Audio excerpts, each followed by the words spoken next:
Hello. How's everyone doing? Hold on, I got to adjust some stuff. Okay. Hey, Jordan. You don't have to be on stream. It's the weekend. You don't have to work.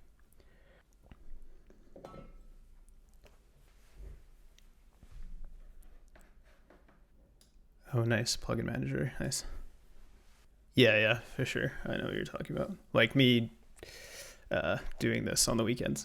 Yeah, I'm doing well. Just did some yoga, which is not ordinary for me. I'm extremely stiff. But I needed to do something because I was pretty tired. So, okay, Everest, I will call you Everest. Like the mountain.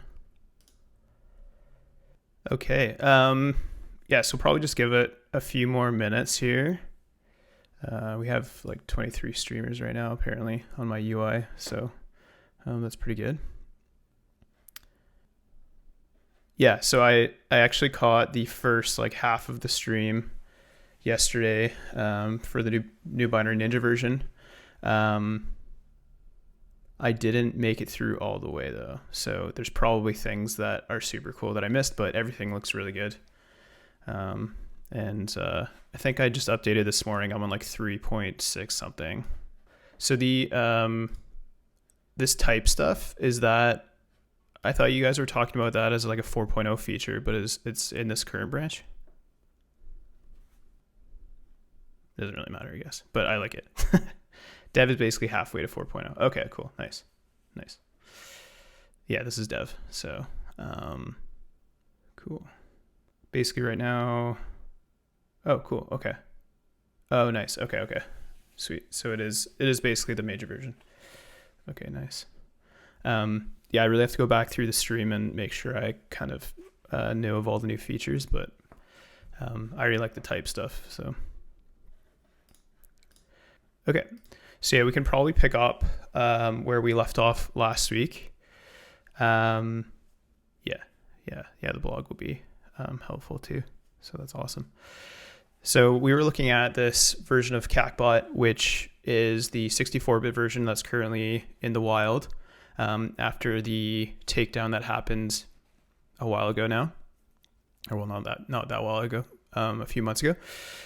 And I just wanted to finish scripting up the stuff we had, and then I wanted to show you some headless features of Binary Ninja. So I have the commercial license that gives me the headless mode for Binja, which is super awesome. So I want to show off some of those features. And then I also wanted to get through this whole infection chain to the point that we get to the Qakbot payload.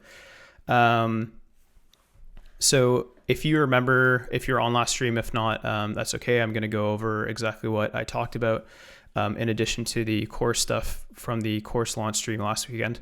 But basically, we have this function here that is performing the decryption of a shellcode block that is then executed in memory. And here we have a key. So this is the key that's being used in this built-in string copy operation. Hey, mishap. And this is actually using stack strings. So you can see a big stack allocation here, and you have each string within that stack allocation you have each byte making up that string being moved into the stack allocation. But what's nice about the high-level IL, HLIL representation of this is that it just simplifies it into this built-in string copy. And it gets the length as well. So that's copied into, from the high-level IL perspective, into this buffer, the copied alphabet buffer. And then we have a XOR operation down here that's being used with that copy operation. So in addition to that, we looked at the location that the buffer was being extracted from, and this is actually from a local resource. So the resource in question was being extracted using these dynamically resolved functions, and this basically resolves the base address of kernel32.dll. And then kernel32.dll is then walked and then hashed to resolve these resource functions. And then those pointers are set down here. And we have find resource A, size of resource, load resource, virtual alloc, etc. So what this is doing is it's finding a given resource by a given identifier. So if we look at load resource here, the call to load resource, it's getting this handle from find resource A. And then if we look at the find resource A call here, we can see that the second parameter, which is LP name, so that is the, just let me look at the docs for this. Hold on. In my trusty Stream browser window here. So find resource A. So if we look at the docs here for find resource A, we have the LP name parameter that's passed. And we also have, this is an identifier for the resource as a name, but it can also be an integer. So make int resource ID, where the ID is the integer identifier of the resource. So if we go back here, we can see that there is a LP name parameter that's passed. And then if we look up here, we can see an integer that's passed here. So this is actually the resource identifier within that resource that's being acquired. And then the resource is being, the size of the resource is acquired, it's loaded, and then a memory allocation is made here. So just let me make sure I have the chat open. Cool. Okay, so then again, it does the XOR with that provided string, and then it is executed in memory using this function pointer dereference here. Okay, so what we want to do is we want to automate the extraction of the resource, and then we want to extract the key from our Binary Ninja project, our Binary Ninja database, and then we want to decrypt the resource using the extracted key. So we already have some boilerplate stuff here for this. So if I go to my snippets plugin here, which is in my other window, then we have a bunch of different stuff here. So what we're first doing, so the high-level intermediate language representation can be walked using a number of API operations with the Binary Ninja API. And then we can extract information from the Binary Ninja project using those APIs. So what I've done here is just written some heuristics to first get all of the functions. So we can actually do this down below just so I can kind of show you in real time what I'm talking about here. So we can do BV functions. And then this is a generator that will give us all of the functions in the given project. So if I do like B, for B and BV functions, and then just do print B. Why is that an uninspected indent? Oh, I forgot the in. I should probably not be trying to do this in the REPL here, but then we get a list of all the functions in the project. And then if we want to say access this particular function to acquire information from it, I'm just going to use a shortcut here. So we can do bv.current function, I believe. Or is it just, no, it's just current function. Yeah, it's current function. Okay. Yeah, thanks, Aaron. Hold on, I want to figure out if I can just keep this up all the time here, because the chat little chat window keeps disappearing, and I want to keep it open so I can see what you're all saying. Okay. No, still. One sec, sorry. Let's see here. Sorry, I'm still like a streaming noob, so bear with me. Okay, weird. Okay, when I put it out of focus, then it disappears, but Let me see if I can pull it up on Twitch. Okay, I'll do it that way. So, okay, yeah. So if we want to traverse this particular function, we can do current function dot high level IL dot instructions. And then again, this is another generator. So we can do for inst in instructions and then print out each instruction. So obviously this is super readable. Basically, this is the string representation of each high level IL instruction that's being extracted here. And say we wanted to get the key from this built-in string copy object by walking the STL. Then let's go back, because I didn't mean to go there. Then we can do, let's just set this into an array so it's kind of easier to work with than within the generator.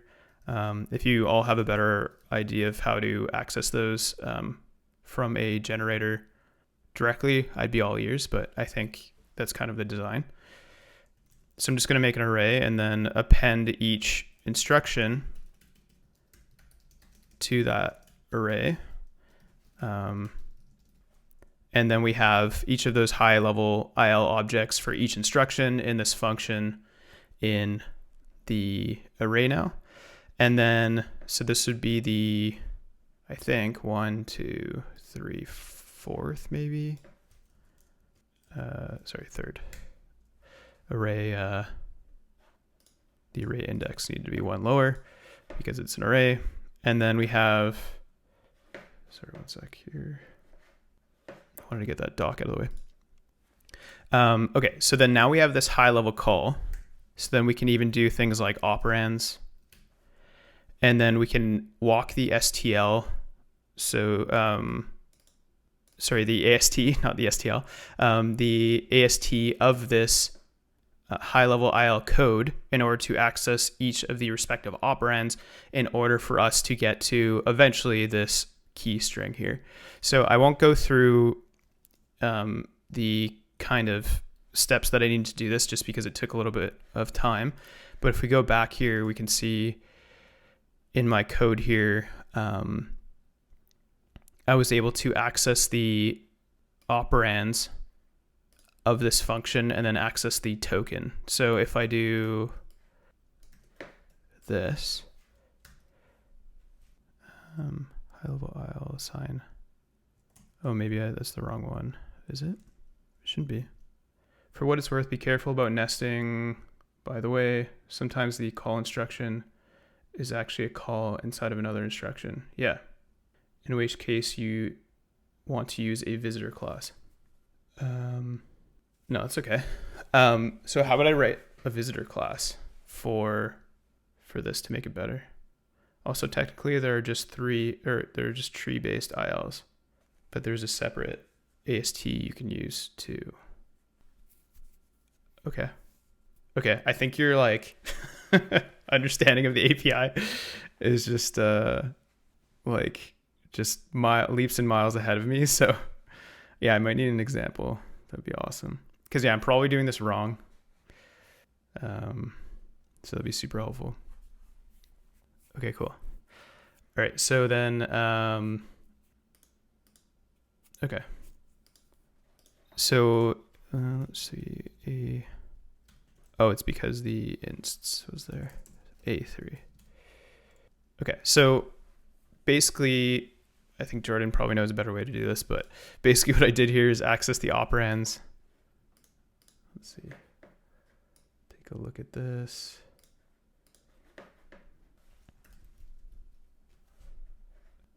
Maybe I'll refresh this .visit. Oh, cool. Of this instruction, in the callback you provide, you likely only need to interact with the second argument. Okay, so def visitor. So this is going to be the callback, I presume. We have inst visitor. I see. So it's visiting each operand. Okay, so let me try. I'll try this. Okay, so we have. So I'm just adjusting stuff here, so I could see.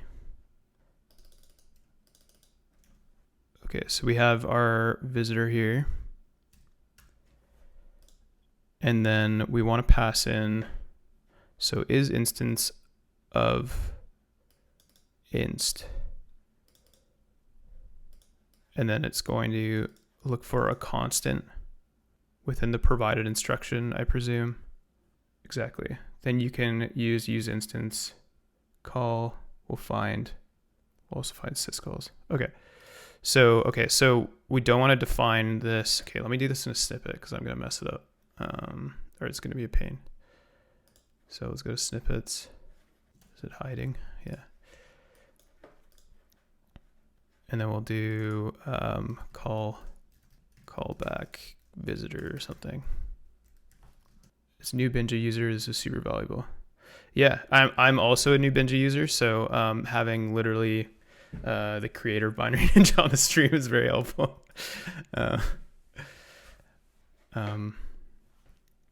Okay, so let's see. Let's do the hello person. So we're just looking at doing some scripting with Binary Ninja. So I'm just looking at a better way to do some of the stuff I was doing. I'll kind of explain a lot more in just a sec here. Oops, no, we want to do this in the snippet, sorry. Okay, so we have our snippet here. And then, yeah, Jordan, just train a model on all of your knowledge of Binary Ninja so we can use a chatbot instead. Okay, so we have for inst in the high level IL instructions, and then visit using visitor. So I'm gonna use the local call you mentioned. And then I assume this is going to yield the local call parameter for us, so we don't have to do the crazy stuff that I was doing.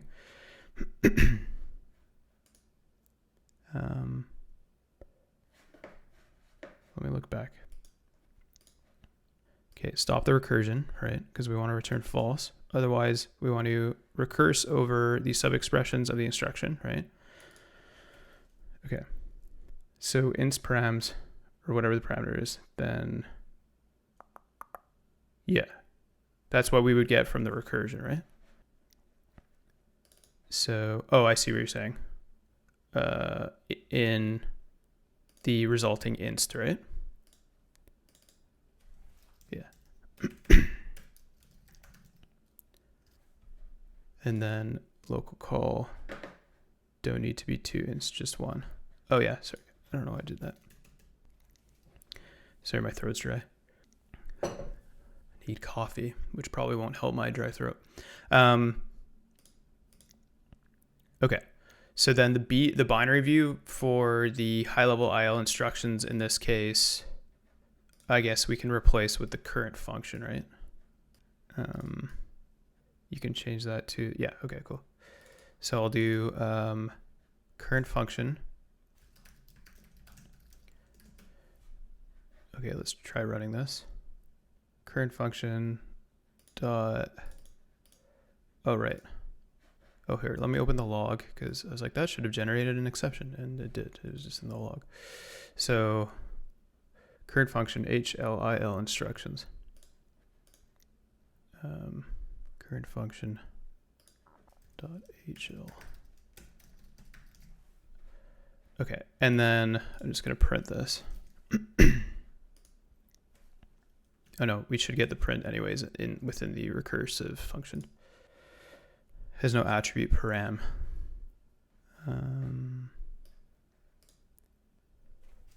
Params, sorry. List index out of range. I'm just going to print the params. So current function. Oh yeah, actually let's just set this to the function we identified. So it would be the perhaps an opportunity since you're checking all the calls. Yeah. Okay. Yeah, we want to check. Okay, yeah, we want the right. So we want to do if len params is greater than, let's just do greater than 1. And then this should be inst params. And then print. Yeah, okay, got it. Sorry, I'm really bad at coding live. Cool. Yeah, this is so much better. Hell yeah. Okay, so let's fix our code to make it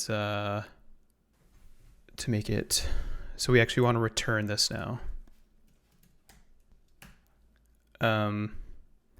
0x day, I'm gonna get to your question in a sec here. I just want to fix this code before I get off track.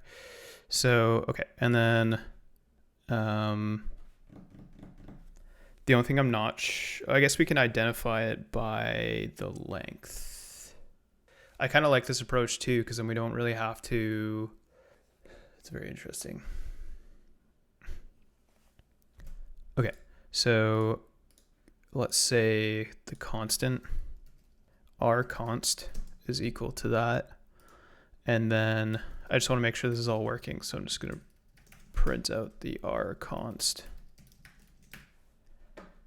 Oh right, we're just going to get the, why wouldn't the recursion give us the, why is it returning true? Collection results is a bit of a pain. You kind of want to move the logic into the visitor. Okay. Yeah, sorry, I'm like, I haven't done recursive programming in a bit, so I'm kind of, okay, I'm just gonna make sure that still works. Terminated string. Okay. Yeah, it does hurt my head too, so, and I don't want to blow up my Binja project by causing like infinite recursion. Okay, so let's see if we can put this into our current project here. So yeah, the Binja API is like awesome, so that's why I'm doing these streams, because oh yeah, so we're gonna do it headless later. I've set up this for that, but we're gonna do it in the snippets here. The snippets window keeps hiding on me. Okay. So we have Qakbot. Then we have our get key here. So this is actually going to be a lot simpler now. So I do have a backup of this, so we could probably just get rid of this. Maybe let's just comment it out for now, in case I do something completely wrong. Oh, well, I guess this is okay. Yeah, let's just do it. I need to stop being so worried about not being able to finish this. So okay, so we still want, before I delete all that, we still want to be able to fingerprint that function. So let's leave that,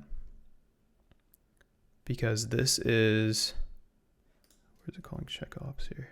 Oops. Right, check ops. So we want to call it from here. And so let's put our code here. And we want to do for inst in, can I do a tab? Ooh, I can. This editor is nice. Okay, so if we, okay, so what this is doing, just to back up here, command tilde to switch between snippets. Oh, cool. Okay, I'll try that. Command tilde. Okay, I might not try that again because it just hid my other window. But I like it. Hold on. Let's try it again. Command tilde. Okay, there we go. Now it's working. Perfect. Cool. That's extremely helpful. Okay. Man, I'm gonna be a wizard by the end of today. Okay, so let's do for inst. Okay, visitor. We have our visitor. So we have for inst in our identified function. So we don't even need all this anymore. So check ops instructions. Okay, so maybe I don't want to change that heuristic. So I'm just going to keep those instructions. And since we already have them, I'm just going to do insts, which is the instructions that we acquired earlier. Try. Yeah, okay. So this is okay. And then for inst and inst visit visitor. Save it. Okay, I don't know. I think that was from my code before. So inst visit. Okay, return none. Okay. And then we want to do our logic in the visitor function. So if we identify a constant, and okay, this is a lame heuristic, but I'm just going to make the heuristic, or sorry, I'm just going to make the case of if the constant is the size of this, because otherwise it's going to take a while to make it through the stream. So I'm going to do the command tilde to bring this back up. And then this constant should be print inst. Sorry, I keep having to go back. Inst params 1. Okay.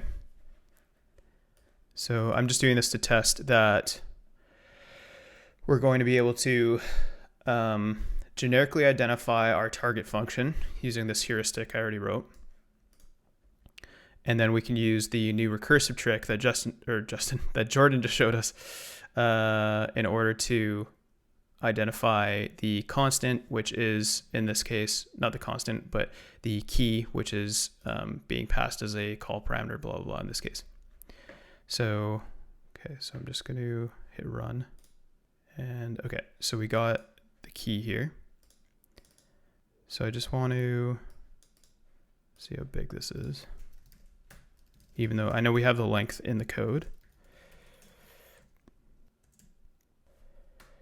Okay, so 57. So I know this is a lame way of identifying the key, and we could probably make it better later, but so I'll just do visitor, and then we'll do if lang params is greater than or is equal to 57, then we'll print it. So let's just make sure this works. And that command tilde is awesome. Okay. Has no length. Okay, what did I screw up here? Length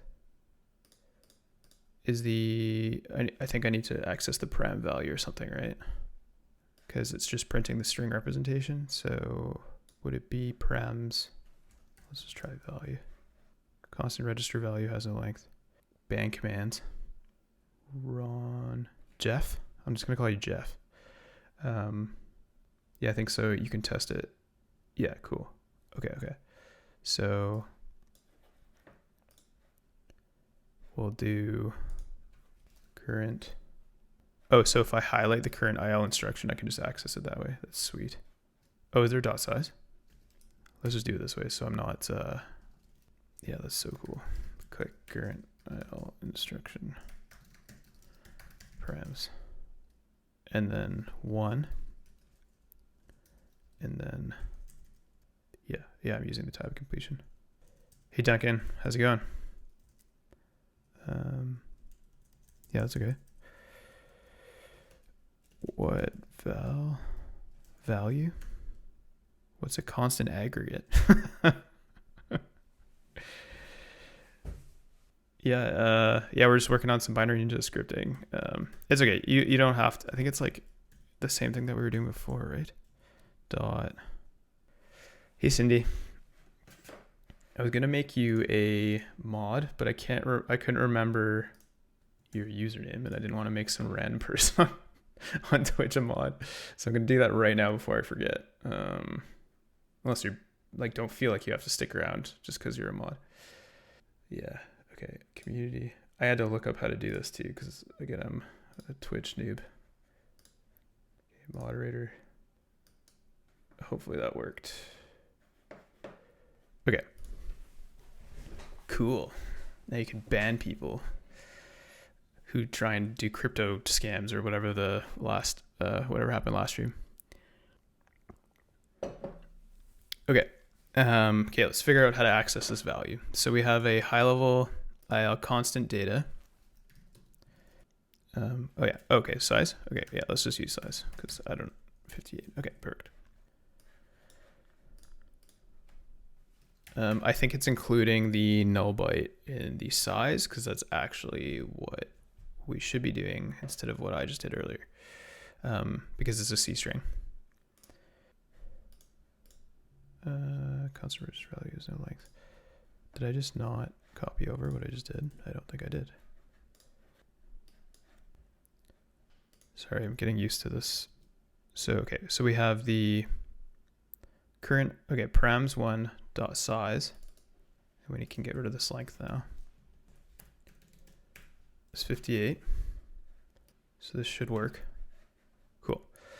Okay, so now we have the decryption key that's found in that way better way than what I was doing. Yeah, because I guess we are going to need to get the value. So what was I doing before? So I have the code in this headless instance, so I'm just going to look up what I did before. Is it operands 1? So that's what I thought it might be, but that's the old way. Tokens? Yeah, okay. Tokens. Oh, cool. Okay, yeah, it was tokens. Okay, so then when we get the tokens, so we have our, okay, recursive function, and by a function I mean our get key from func here, and then we have our visitor method down here. Okay, so yeah, okay, so we want this to be our key, and then this to be tokens 1. And I'm just going to print that out to make sure we're on the right track here. And then if we go to log, yeah, we are. So, okay, so command tilde. Cool. Okay, so now we can do our resource extraction. So we could access the raw section in Binary Ninja, but the probably better way to do this is using PE file in the headless instance. So I'm just going to copy this code over to the headless instance and kind of show you what I have set up that I wanted to show you on stream. So I have a little nook that I use for development in my basement. That is this thing. So this has I'm just SSH'd into it right now. I was going to show you some assembly line stuff too, just because we can use it as we decrypt each stage of this packer. And then eventually I would like to integrate this entire thing into assembly line, but like I would have to figure out how to get my Binja license into a service container and all this stuff. So it's probably going to take a little bit. But have that being said, I have my code instance here. And this is, so what's nice about VS Code, I use it just because it makes my life easier, but I know for Python, a lot of people like PyCharm and stuff. But what the setup currently is I'm SSH'd into this nook that I have. And then I have a Python environment that I've set up in a virtual environment. And then I have Binary Ninja in that virtual environment. So if we go back here, this is me testing out some of the resource stuff prior to stream. So what's super awesome, like I don't want to show the install process because I'm like super paranoid that I'm going to leak my license. But literally this is how we set up the API with the Linux installation of Binary Ninja, when you execute it, all it does is it will set up it will put their Python package into your virtual environment. So now that I've set up that virtual environment, like it's very straightforward, the setup process. I can just do import Binary Ninja. And then we have access to effectively all the APIs that we were just using in the Binary Ninja UI. Okay, so let's continue with this. So that's the headless instance that I've set up. So I'm going to copy over the code that we just wrote and kind of POC'd. So let's copy all of this. And so I'm not going to overwrite this entire thing because we actually need some of the like main boilerplate down here. Hold on, I'm just going to do this in the other window to make it easier for me.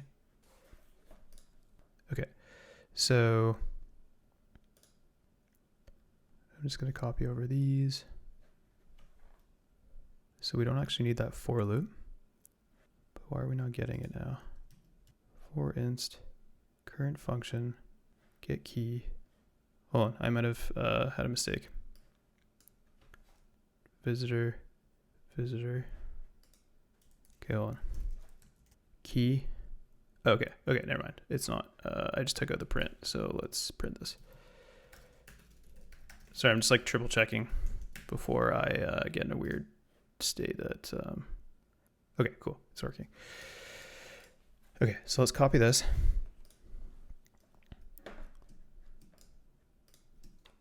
Into our headless dev environment. And then we should have binary view type. Oh, I overwrote the libraries. We don't want that. And by the libraries, I mean the imports. Okay, so this is basically the exact same thing. Local call. So this needs to be, what type is local call? Would it be high level? Oh yeah, Cindy, so I did the downscaling to 1080p. Are you seeing any more of that degradation that we saw in the last stream? Common IL. Is Common IL part of, it's a bit better. Is it still bad? Maybe I need to do my local resolution. Okay. Still gets, okay, weird. Okay, cool. All right, I will stop stalling. But yeah, okay, there's a version off of, okay, so maybe it can do something like,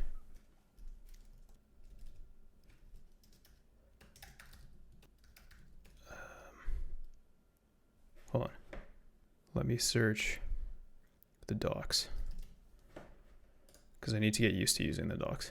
But I also need to save this visitor stuff because I'm gonna need, well, it's like extremely useful. I'd actually change and not stream in 1080p. Okay. Yeah, I'm gonna try a bunch of different stuff. Okay, cool. So we need local, what was it? If I go over to here, local call. So if we do local call, okay, Binary Ninja, Common IL, local call. So then we'll do from Binary Ninja import Common IL local call, or Common IL, sorry. And that should fix that, I think. No?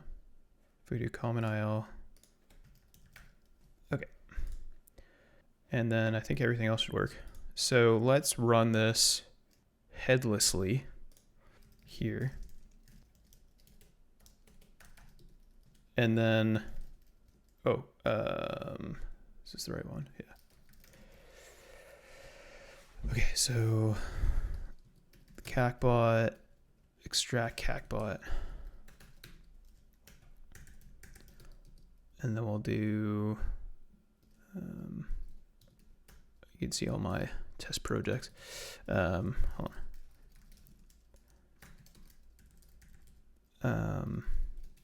Binge the scripting. Okay. And then Qakbot. Sorry, I should have taken another look at my directory structure here. Okay, this should be it. I think this one's slower because it's doing the type resolution stuff, which I think I can turn off, right? Get key, positional argument, but one was given. Okay, so I shouldn't have probably turned that off, but that's okay. BV.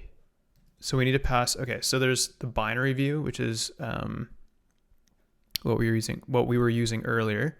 But in order for me to instantiate a binary view, I need to create it here in the headless mode. So that's what I'm doing. So I'm doing, can you all see this, by the way? Let me make this bigger. So we're getting the first argument, then we're doing binary view PE open. Yeah, you can change how you open it and not apply the type libraries. Yeah, cool. Okay. I'll probably do that later on just to make it faster. And we don't need the type libraries, I don't think. Okay, so this should work now.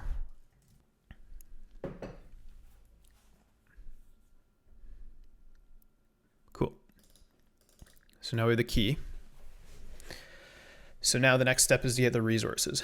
So, or actually the step we want to do before that is we want to get the resource name, because, okay, so actually one thing I do want to show you. So, so we might have to change the heuristic for this, but this was something I was going to show you as well. So first of all, if you batch some nice docs and doing some headless automation. Oh, cool. Okay. I'm going to open this.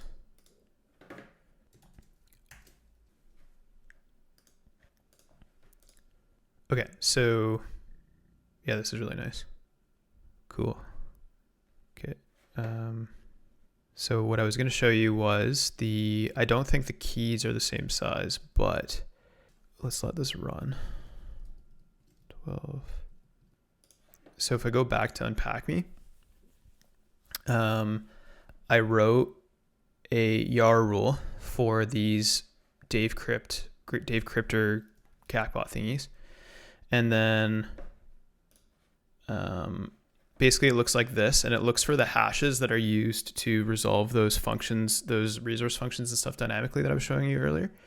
And does the transparency look really weird on the camera right now? I don't mean for it to look like that. Hold on, let me see if I can fix that. Sorry, I'm all over the place here. It did change to be faded at some point. That's super weird. Maybe it's the lighting in here. So I do have, okay, let me see if I can fix this. Filters, maybe. Okay, yeah, it was my filter. Sorry. It's going to look weird in the recording, but whatever.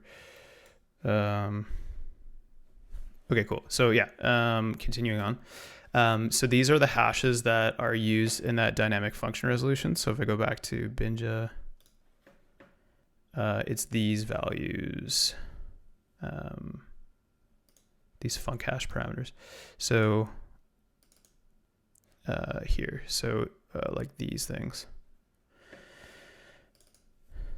So if I go back here to the browser, so I did, okay, so yeah, for those of you who are not familiar with Unpacking, it's a super awesome project from OA Labs. And if you've been in the space, you've probably heard of OA Labs, since they've put a huge amount of free resources online on their YouTube. If you haven't, I would suggest checking them out. But they have this project called Unpacking that they will automatically extract, or they will automatically unpack malware. And they have a really nice search interface for YAR now, where you can run a YAR rule against, like, so this has a 12-week look back window. I think if you get paid stuff, you can have a bigger look back window. But basically I used that to search for a YAR rule with those hashes. And then I got a bunch of different samples. And by a bunch, I mean 3. So I looked at them already. And they were very similar to these ones, but if we do, this should work against them. So 1209. Okay. Let's see if this works. So this is another DLL, I think. Yeah. That should be a part of the same packer. It might not be the same size, so I might just have to change the recursion heuristic thingy. Yeah, it didn't work. Let's see. I think I have that open somewhere. Let me see. Is it the 12? Yeah. Okay. So let's see if we can debug why it's not working. I suspect it's to do with the length, but I think it'd be better to just show you how I'm going to do it. Okay, so we have same code here. Where's our function identification? Check ops. We should have F here, so I think this should be able to generically identify it. So let's just do a function containing decryption code. And then we'll do F and run this. Okay, so yeah, so it identified it. That heuristic runs really fast.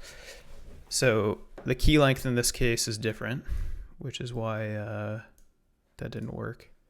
So maybe we need a different recursion heuristic or whatever. But this will be 28. So let's just do, let's see if we get a false positive. There were only 3 samples. I always thought that they were compressed reports. No, like this, my ER rule might just suck. There's probably more samples than this, but this was kind of for demo purposes. So let's just do if this length is greater than 25 or something. And then let's run it in Headless again. Oops. Oh yeah, and there is a free tier of the Unpacking YAR search. So, and they just came out with like a whole bunch of really cool videos and stuff that you all should check out.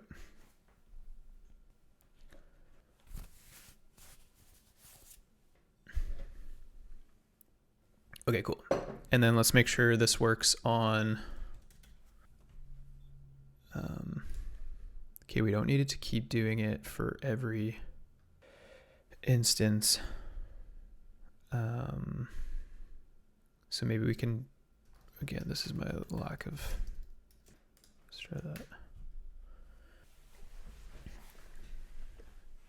We'll keep going if it returns, it will keep going if it returns false. Okay, we can worry about that later. Because we're going to use this, once we hit this case, then we're going to be decrypting the resource anyways. So, okay, so the reason we need to extract the resource identifier is because in some of these samples, there's more than one resource. So if we scroll down here, so the resource identifier in this instance, I think is this one. I don't know why it's grayed out, but I'm pretty sure it's that one.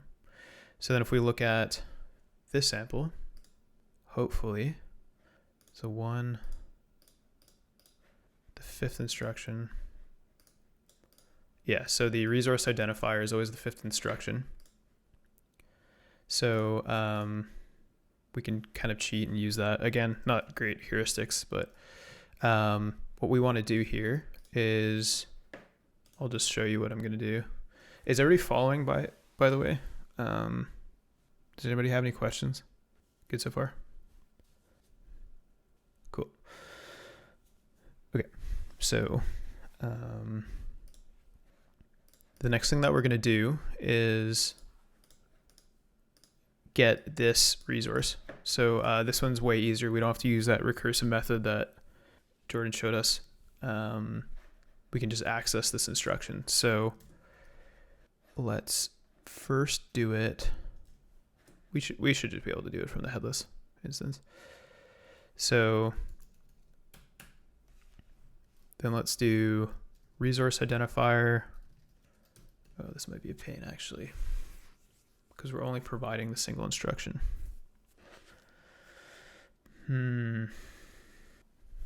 Okay, let's modify the visitor. You can get BV. Oh, really? That's cool. How do I... Okay, so I'll pass BV into the visitor. Maybe I'll put it as a last parameter. You don't need to pass anything. But this is in my headless mode. This is in my headless script. So don't I need to pass, or I can make BV a global? Is that what you're proposing? The instruction itself has a dot function. Oh, sick. See, this is very nice. Okay, so let's do inst. Okay, so we'll do inst function instructions. And then we want to do 4, I think. 1, 2, 3, 4, 5. So we want to do 4, or instructions is a generator, right? Function view.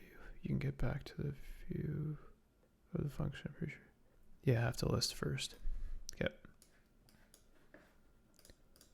So let's visitor in our headless mode here. So we'll go int in sts. I don't really need to install or index.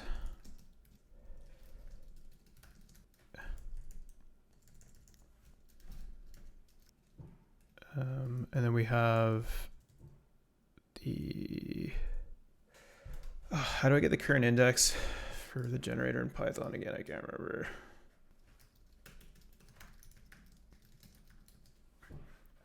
Sorry, what's that? I think it's a range, right?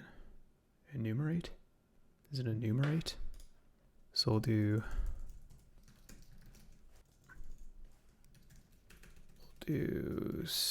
index. We'll do resource ID. Then we'll do with index. Did I literally call it instance?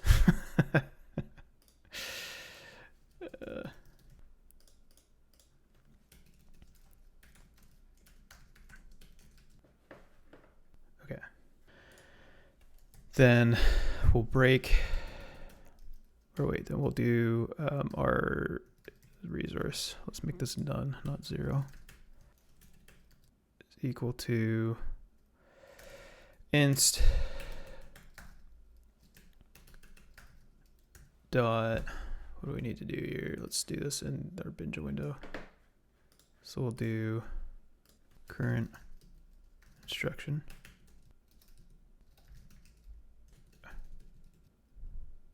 What did I do earlier? I can't remember. Current IL instruction. Current IL instruction dot params parent dot operands dot 1 value. Hopefully this is not a crazy way to do this, but okay. You don't have to call. Yeah, you got it. That's where the plugin shows you the parameter. Oh, cool. Yeah. Okay, I remember now. So you probably don't remember, but I took your training like a really long time ago, and I think you covered that plugin. The vulnerability training. Okay, so break. And then, yeah, it is hard. Can the plugin be integrated into Binja? Yeah, that'd be a good idea. Other people go through it. No, don't apologize. I wasn't expecting you to. But yeah, really good training. Okay, so at this point we should have the key. So let's say key and resource identifier.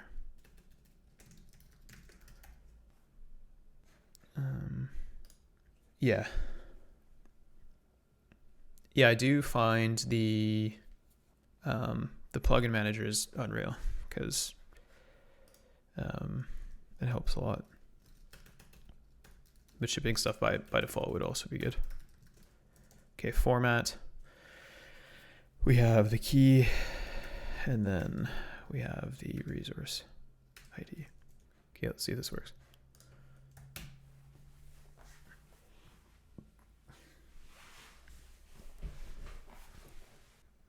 How's everyone doing? You want different content, or is this okay?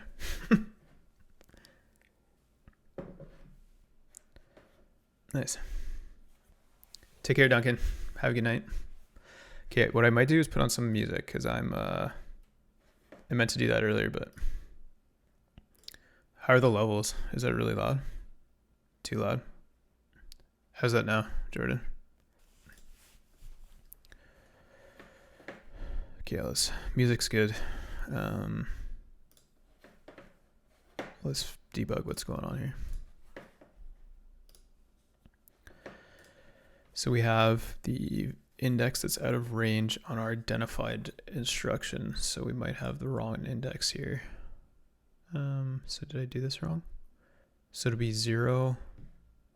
This should be 4, I think.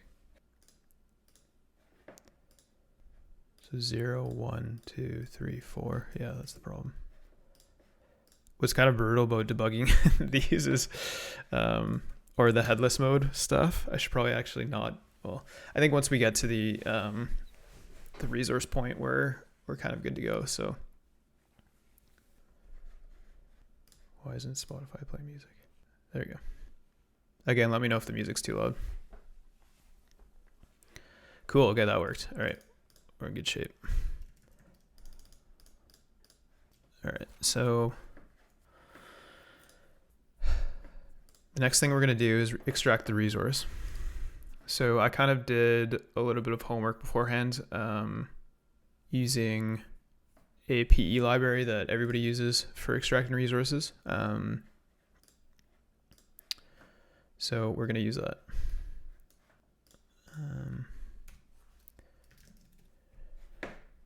So I think I might have Python history in this. Yeah, so we can walk through all the steps. That'd be cool. Okay, so we need to be in that directory though. So let's go there. I guess we don't need to be. Okay, so I'm going to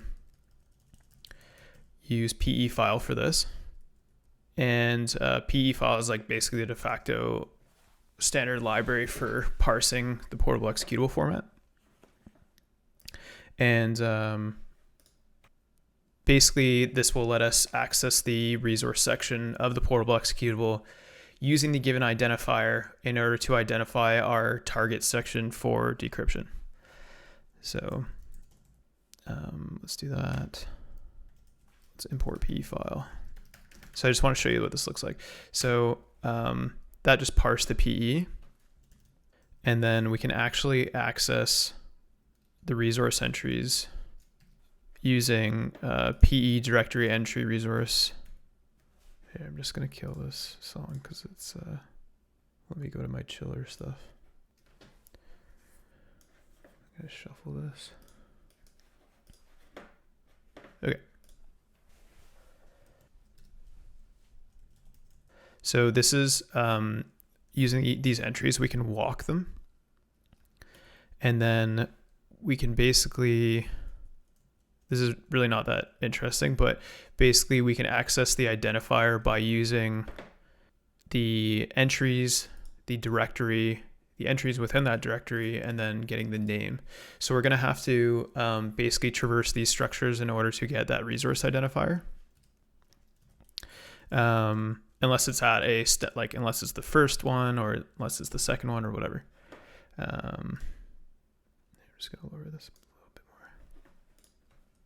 So say we do that in our headless instance, then I'll open this up.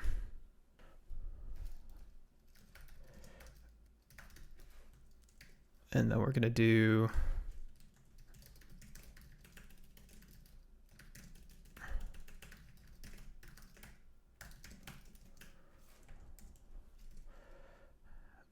And then we're going to iterate over those resources. So we'll do P is equal to what we just did, which is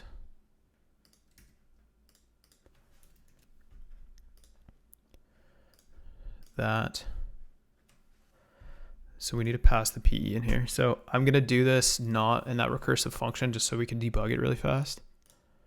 So I'm going to comment these out for now. And then we're going to do extract resource. And then we'll do bin path. And then we're going to get for entry in entries. Then we'll do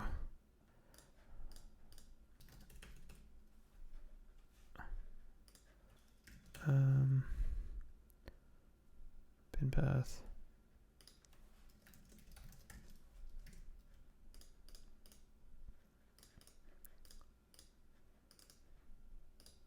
And the identifier. So let me go back here. So I'm just going to copy this so it's easier to reference. So I'm not going back and forth so much. So we want to walk those entries, and then for each of those, we want to do directory entries for inner entry in.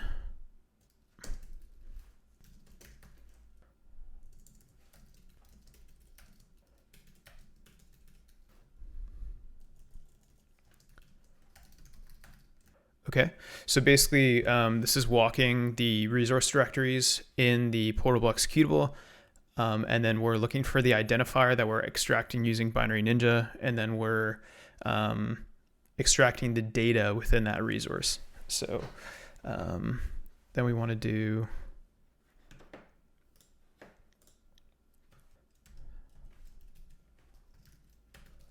I don't know, we don't want to format this. Resource dir entry data. I might need to pull up the docs for this.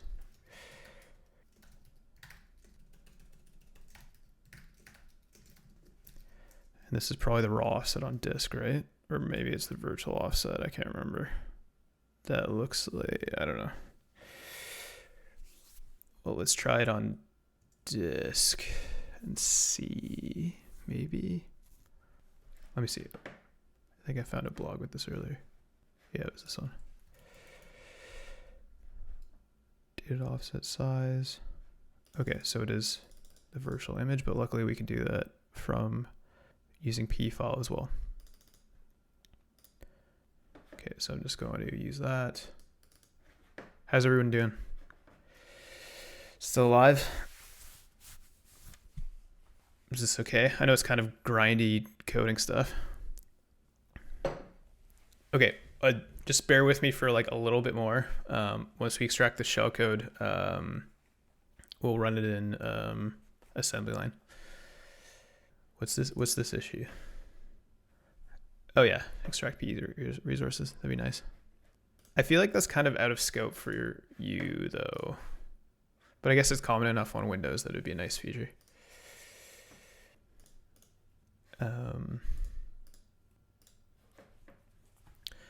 Okay, so then we do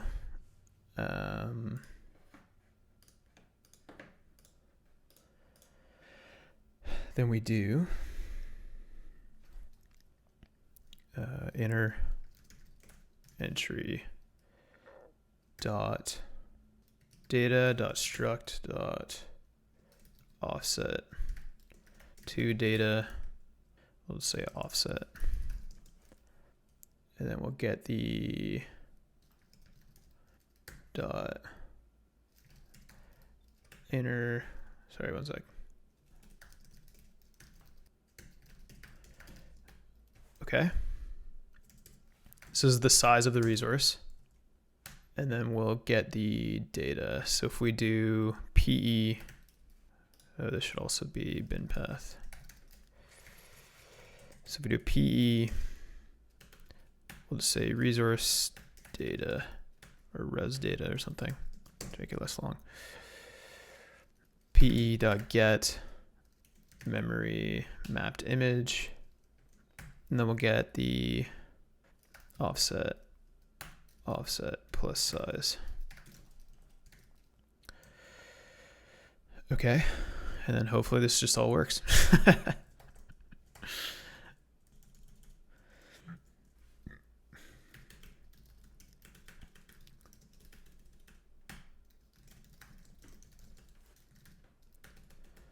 Break, and then I think it's okay if we let it loop over the rest without it, right? Yeah.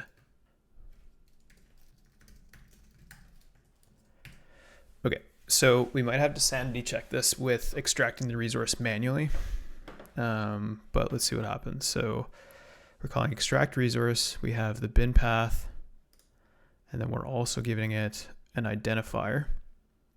So I'm just going to hard code this to the identifier that we know is used here, which is 948.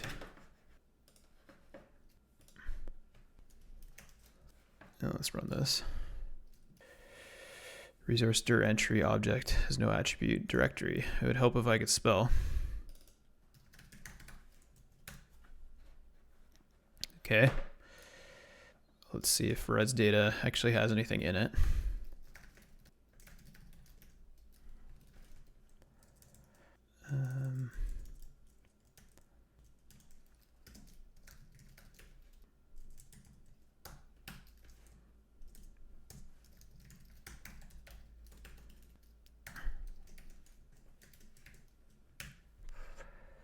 None type object is not scriptable. Okay, it didn't find the resource. Okay, double sanity check. Oh, it's because we're not using the correct sample. Nice one. So let's do that. Line 25. I think you misspelled. Oh, Cindy, you called it. Sorry, I wasn't keeping an eye on chat. I will do that. Has no attribute data. Where do we use that? Res data. Data.struct. Okay, let's see if we can troubleshoot this. I shouldn't have closed that, but.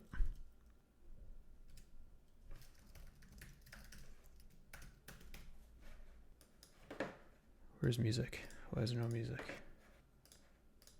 There we go. Yeah, VS Code kind of sucks, but okay, there's no data in this inner entry.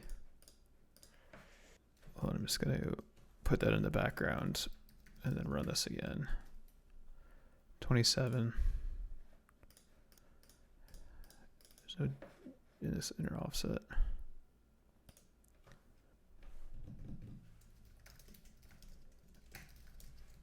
Now we're getting into print debugging, which I know sucks, but okay, so we are in here, which makes sense because I can't find it.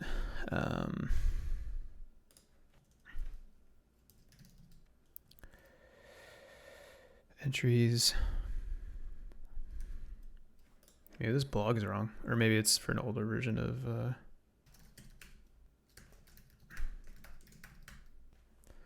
Okay, what did I do here? So there's no data, right? Directory entries, just struct.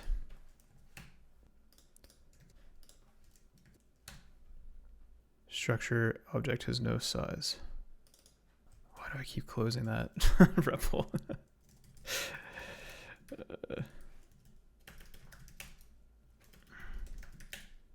Oh man. Okay, I need to look at the docs because we do need the length. Data.struct. Data. There's a struct. Name. It looks like there is one in there. I just need to figure out what it's called. Okay, let me look up the PE file docs. Hopefully this doesn't take too long. Maybe I should look at a project that's using this.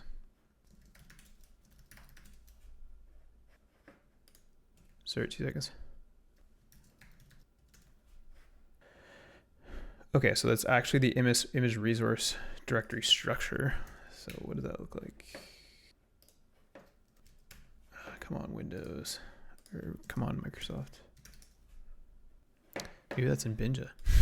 Maybe we can use the types. That doesn't look like it.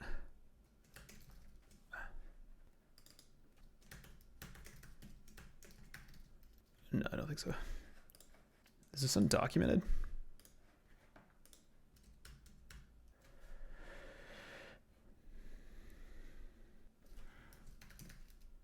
Virtual size?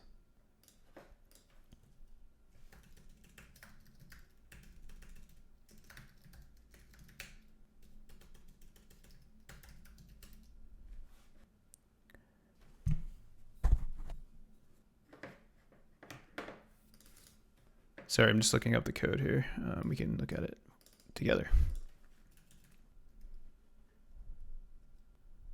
Struct, name ID directory data.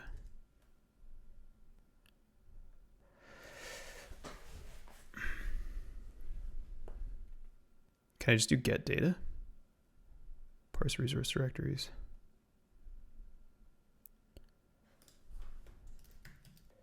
I might just it should be in the class of the struct. So where is that? All structure members and an additional one directory pointing to the image resource directory structures, the representing the upper layers.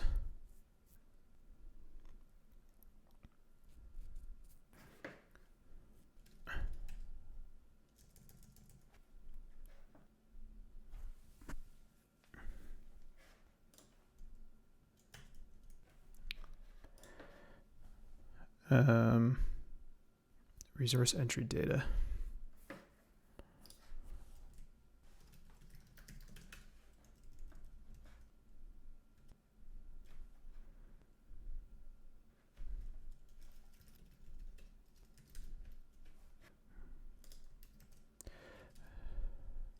I think this should have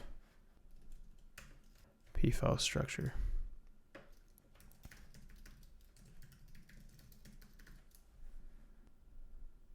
Size of? No, that'd be the size of the structure. Oh my god, this is brutal. Sorry. It's not a section structure. It says it's just a structure. Okay, field absolute offset. When all else fails, I like to just call dir structure. Yeah. Is there no size? Yeah, it's the size of the structure. I might just dump dict.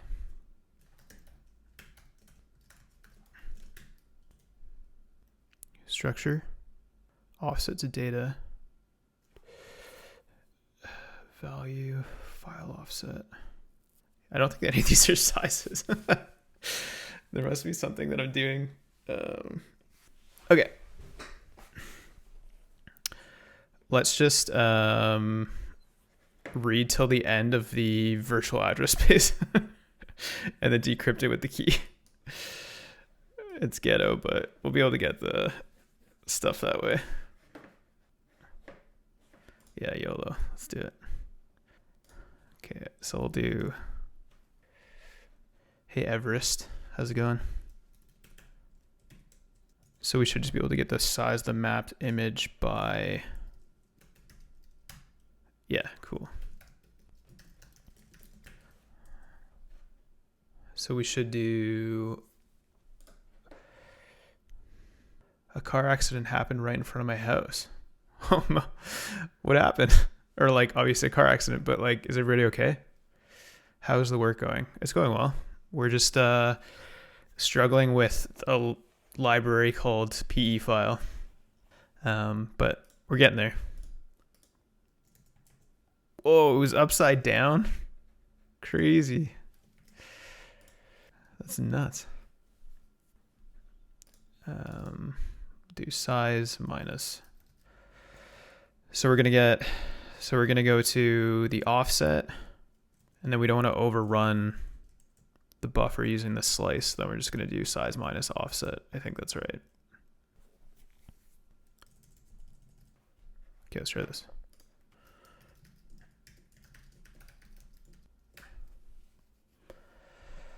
Nothing.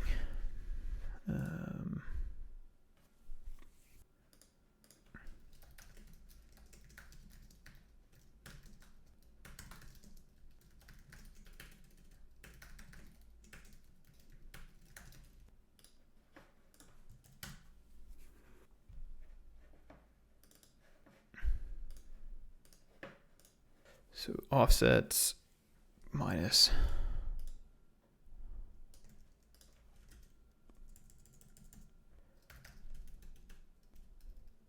Let's just do.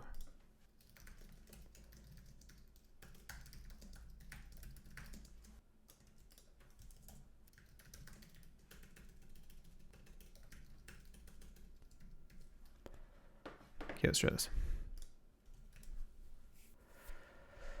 Past offset. That's not right.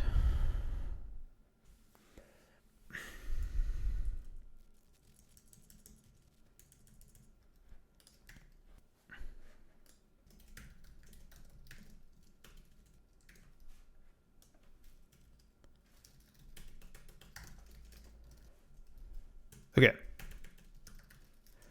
So for some reason, the entire mapped image length is smaller than the offset that we're getting from PE file for the resource.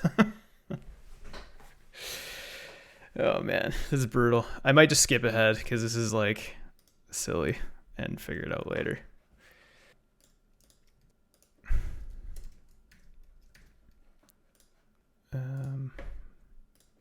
Oops.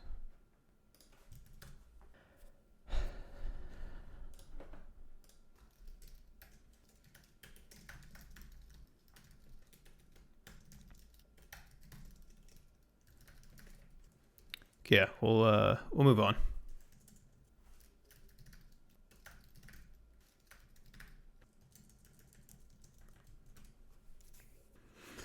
That doesn't make any sense.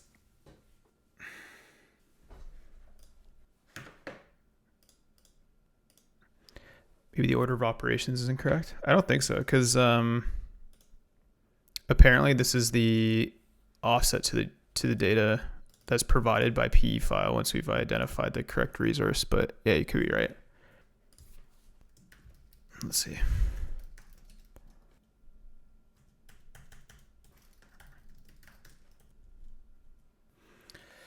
It's the offset to the raw data. It would help if we did this on the same sample, right?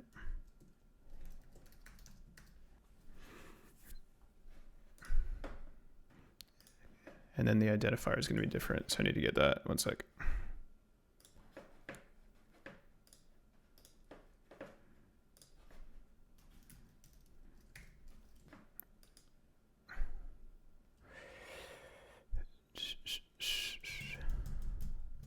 Okay, I think there's a bug in my code. Unless this is... No, that's right. All right, yeah, let's move on. Oh, that's okay. Yeah, GF. We're just working on some binary ninja scripting. So I'm actually gonna run to the washroom. Yeah. I'll figure it out. I'll figure out what's going on, but this is getting pretty boring. So we'll move on. But yeah, I'm gonna be right back, just so I can run to the washroom. One sec.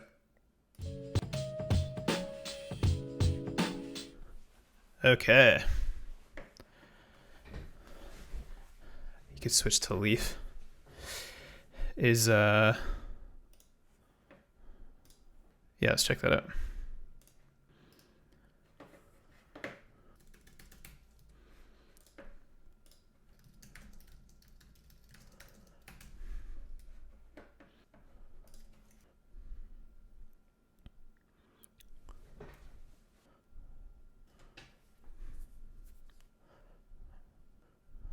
Yeah, this is way better. If not, FileZilla has resources. Yeah, this is so much better. Manifest nodes. We're gonna have to walk the nodes. Resource manager, which is an enhanced API to manipulate binary resources. Okay, so this looks good. I'm probably gonna try and fix it using Leaf later, but just so you're not all watching me struggle with an API that I'm unfamiliar with, I'm just gonna show you kind of what I was thinking of doing. So once we extract that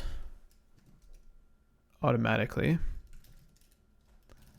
when I fix the code, and with the key and the XOR key, so I did this manually, but obviously we want to automate this.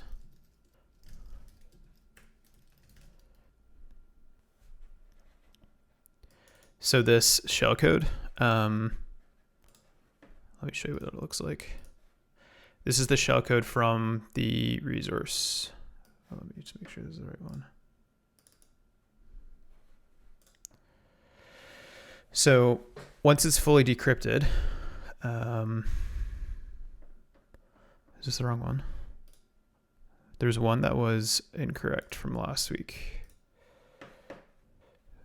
Okay, let's okay, so we can do this manually. So this is what we were working on last week. So we have the resource data that I manually extracted using die, and then there was an off by one error though, so I'm gonna fix that right now. So the reason that there's an off by one error is because there was no null byte.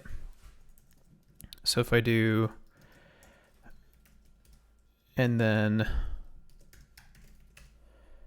convert this to hex so we can get the null byte into CyberChef, then this should be valid shellcode now. So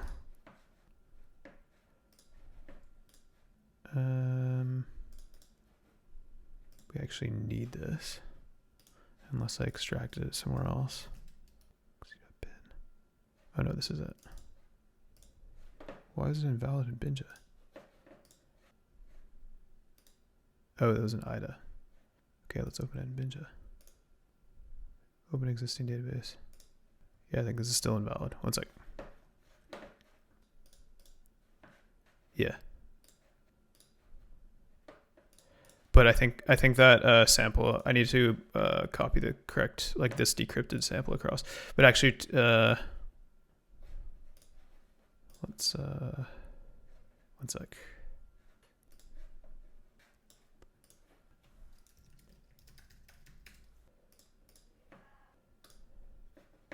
I use wormhole.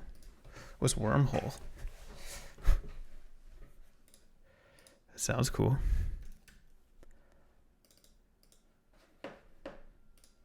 It's a Python library that sends files anywhere online. Oh, cool. Yeah, I should definitely use that instead of sharing folders, which is kind of a big no-no. Oh, cool. Nice.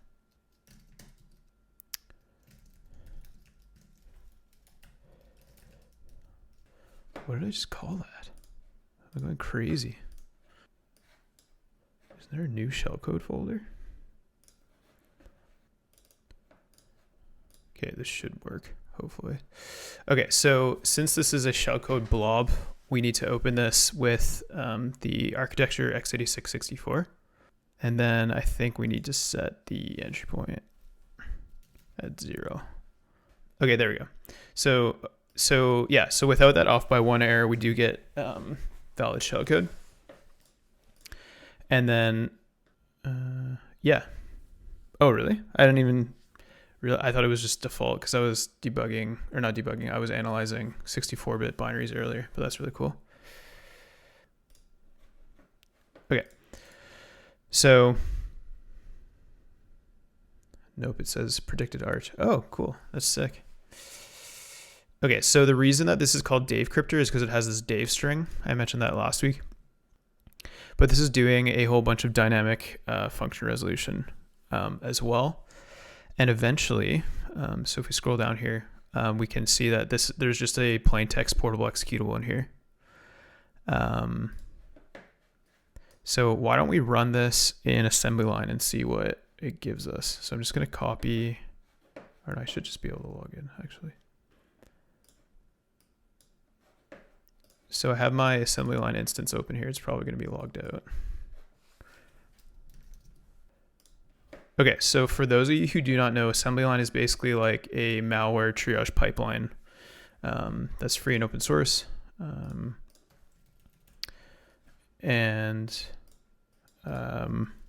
Basically gives you a bunch of services by default that you can run against a piece of malware. So I have like a whole video about it on our YouTube channel if you're interested. Invoke reversing. What's the hash? I missed the start of the stream. Hey, Sergey. So this is the Qakbot sample. I'll just link you the... So I was showing them the Unpack Me search results that I used for this. Here's the sample.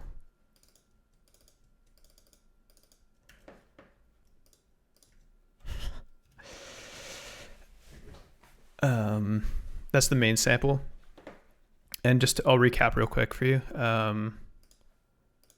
But we wrote a bunch of Binja code to automatically extract these keys and resource identifiers. So this key, if I can pull it up.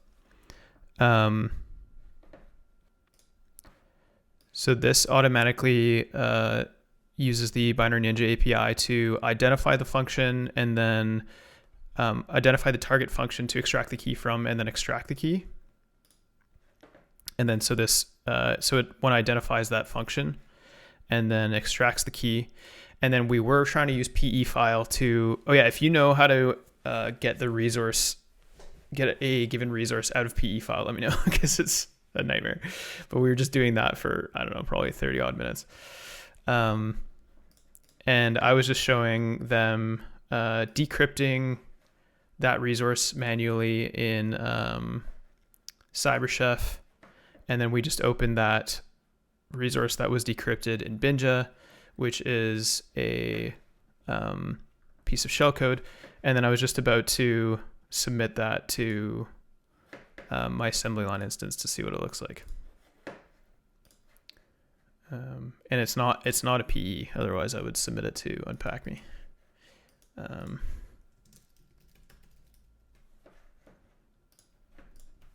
Okay, let's go to,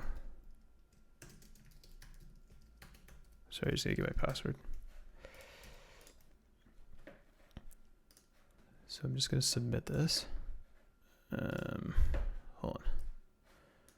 Just don't want to leak anything.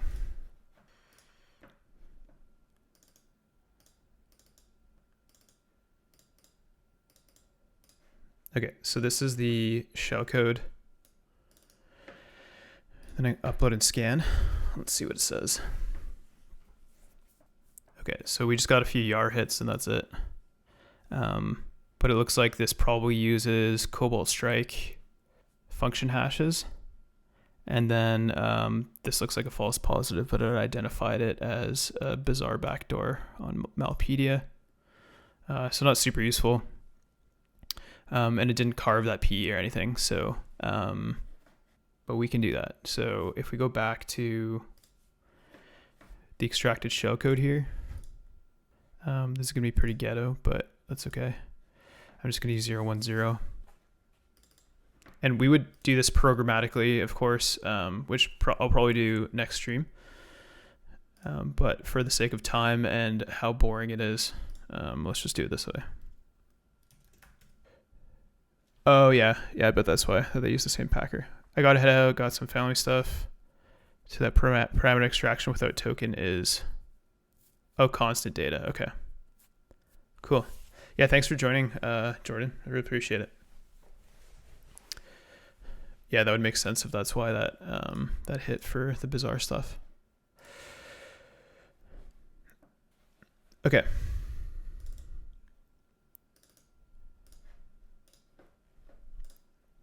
So I'm gonna do a very ghetto thing and delete all this stuff, which is our shellcode. Read-only file. Why is it read-only? Can I do it now? I hate Windows. Like, why would it mark it as a read-only file? Why? It's not read-only. Okay, hold on.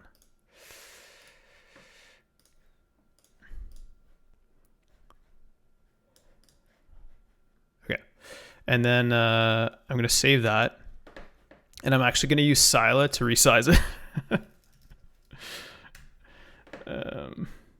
Just because I'm lazy.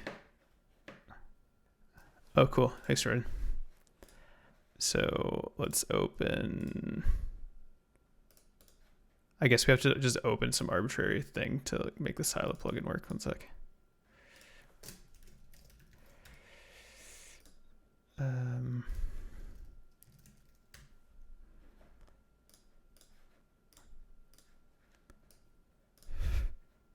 PE rebuild.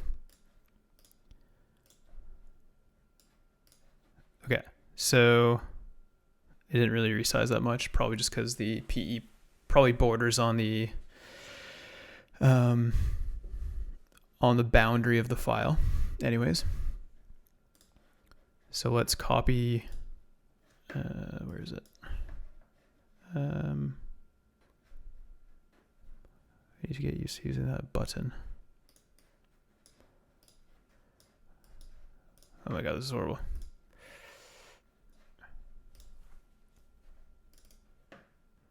Okay, I'm just gonna put everything in here that I'm working on currently. What are you saying? Oh, sick. Okay. Sergey is going to save us. Sorry, I should open this on screen. So is this similar to what we did? Struct.size. That's what I did. I thought that was the size of the struct. Maybe it's the outer struct that I should have been getting. Struct.data. Okay. Okay, hold on. Before I do this, I'm just going to open that PE that I just carved in Binja to make sure I did everything right.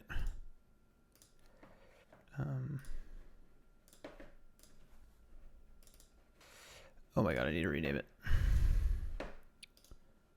Sorry.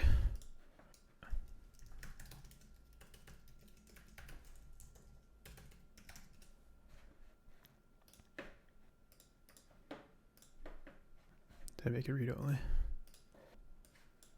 Oh, I went in the wrong directory.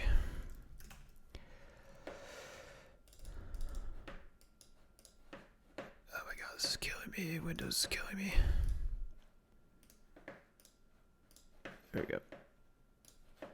All right, let's open that. All right, looks good. Okay, I think this might be Qakbot if I remember correctly. Let's run this. No, it should have hit some stuff in assembly line, but I don't think it did. There's probably, I need to write some YAR sigs for this, I think. Okay, let's go to start. No, there's another one in here. All right, let's keep carving stuff. Okay, I'm gonna copy this. I'll make a copy of this on this desktop again. Oops, I didn't mean to open that and die.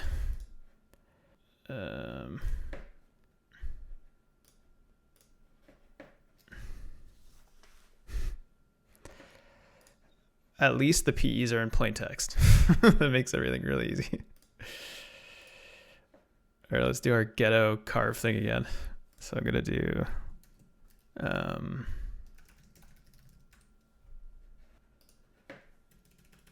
we can't search in hex bytes, we need to search in text. Okay. Give me the second occurrence. There we go.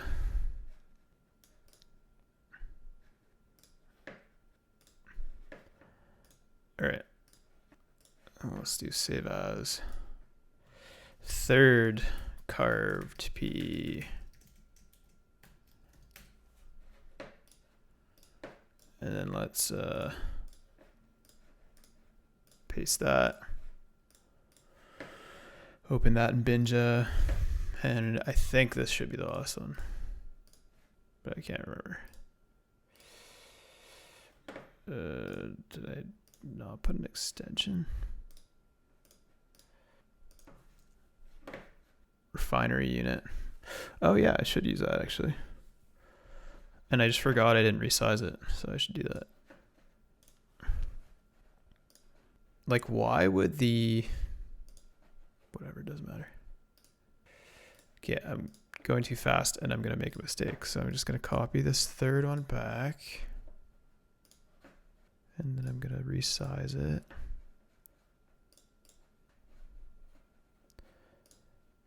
Yeah, I am also in the Church Refinery, but like I'm really bad at using it. Again, it resized it like basically the exact same size, just like a little bit different. All right.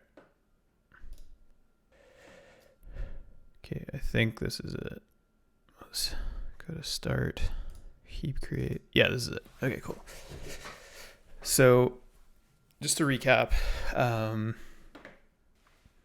that's why I kind of wanted to use this as a example, was because we moved basically from, we could essentially carve out that last PE by looking for the last PE header in each stage of that infection process. So maybe we can like visualize this somehow. Let me see if I can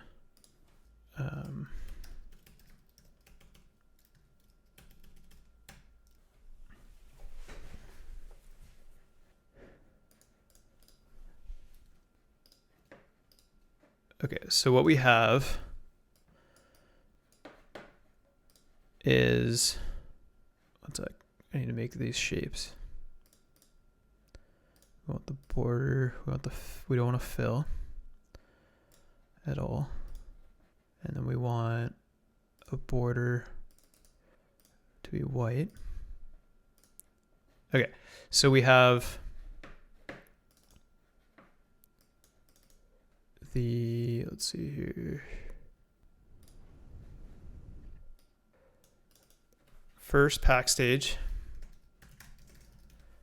which is what we're trying to automate with Binja.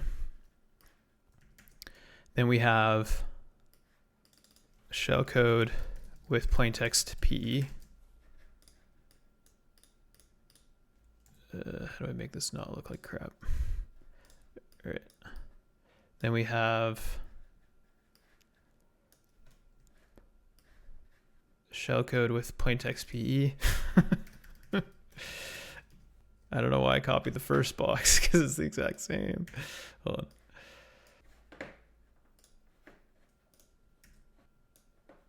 I think you can just grab. What are you talking about? What are you guys talking about?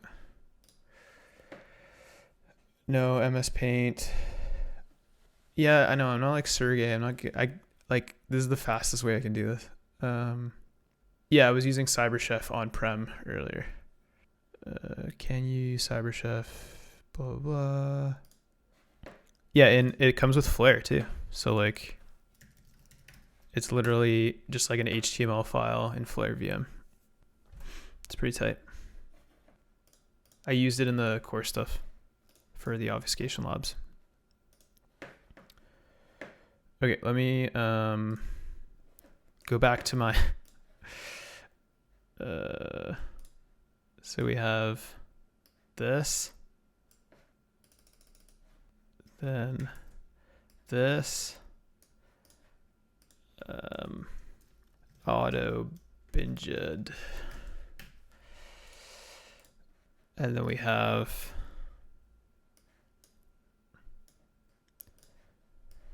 this, which is our Qakbot PE. but that also has obfuscation. So let's look at that. So, well, I see. Yeah, I'm gonna upload the binda script. Once I get the resource stuff fixed, I'll upload it on GitHub. It only takes a few more to have a server with it. Yeah.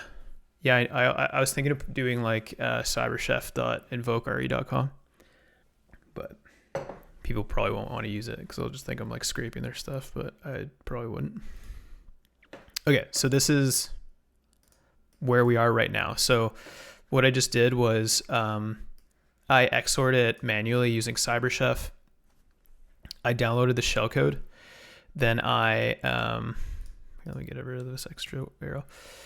Then I carved out that the next PE that was contained in a, I think it was like the data section in Binja, or what, I guess it wouldn't be a section name because it's shellcode, but I carved out this PE, this plaintext PE. Then I carved out this plaintext PE, and that was the Qakbot PE. So this is where we currently are in Binder Ninja. And then if we look at the stuff we have here, we have a bunch of calls to this particular function.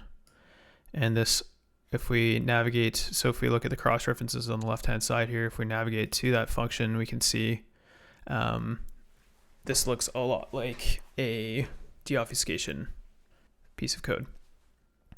And then if we look at the data references and all of these, so this looks like a length. I don't know what this third parameter is, but we can analyze that. Then we have some obfuscated data here. And then we also have plaintext data, so like one.text, electric madness, fried chicken. I don't know why these strings are in here. Let's see. Get number format.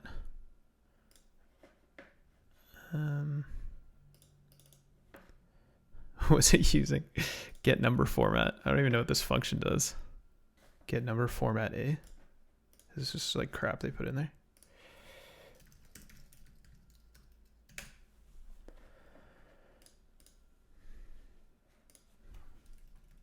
Format's a number string.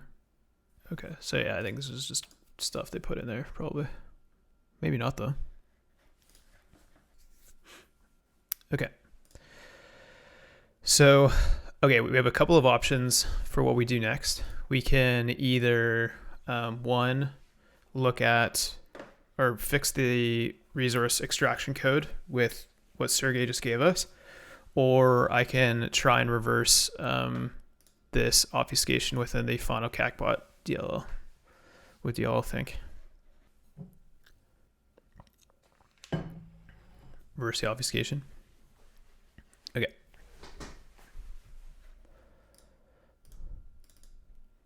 Okay.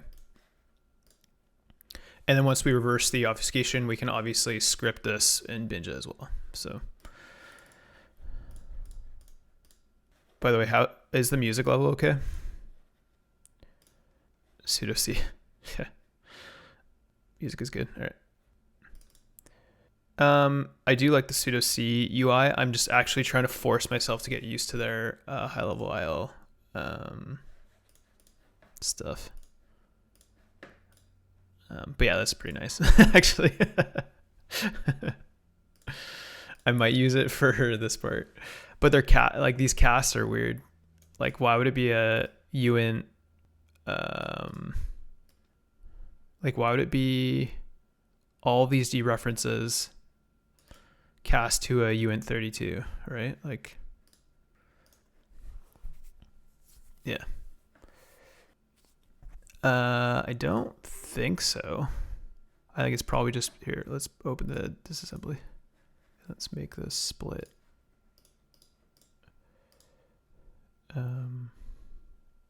Oh, let me make more real estate for this.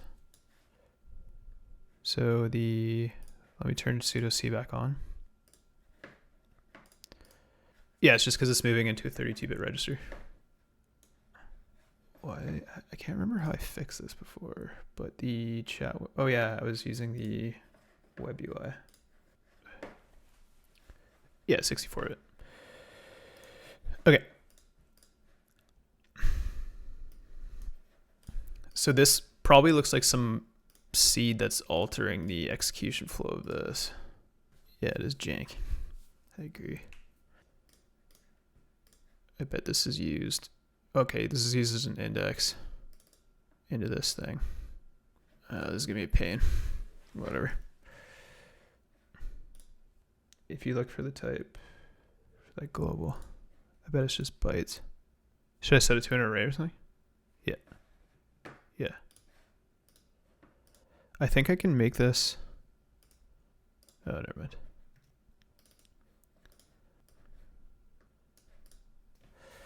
I think I can just make this an array. No, I think you're right.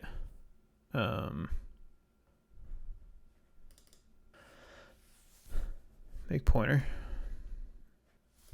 That didn't work. How do I make this entire thing into an array? Does Cindy leave? Control P. Command P probably on. That's the command palette. Control P. It's not working. Shouldn't it be in this menu? Okay, I just made it into a structure. Oh, okay. The command palette has a create array. Oh, tight. Okay. Oh man, sweet. Item count 1. Can I make it like a byte array? Yeah, it didn't work. It made an array of 1. Let me see. Oh, I don't want to make. I want to make sure I'm not using the wrong address. Trying to convert this. Oh yeah, Cindy, how do I convert this buffer into an array? Why not type it? I don't know. I want to use binja stuff. Okay, go to the variable at the start of the array. Okay. Type. Change type. Okay. Do I have to set the size though? Yeah, I want auto magic. Oh man, I don't want to do it myself. Okay, whatever. Okay, let's so we have, let's do math.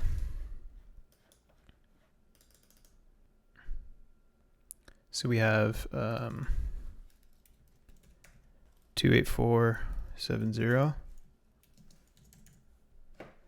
to 28720 plus 32. Oh no, 16. Oh, when I'm selecting it. Oh, tight. Okay. 2C0 bytes. Okay. So let's just make this a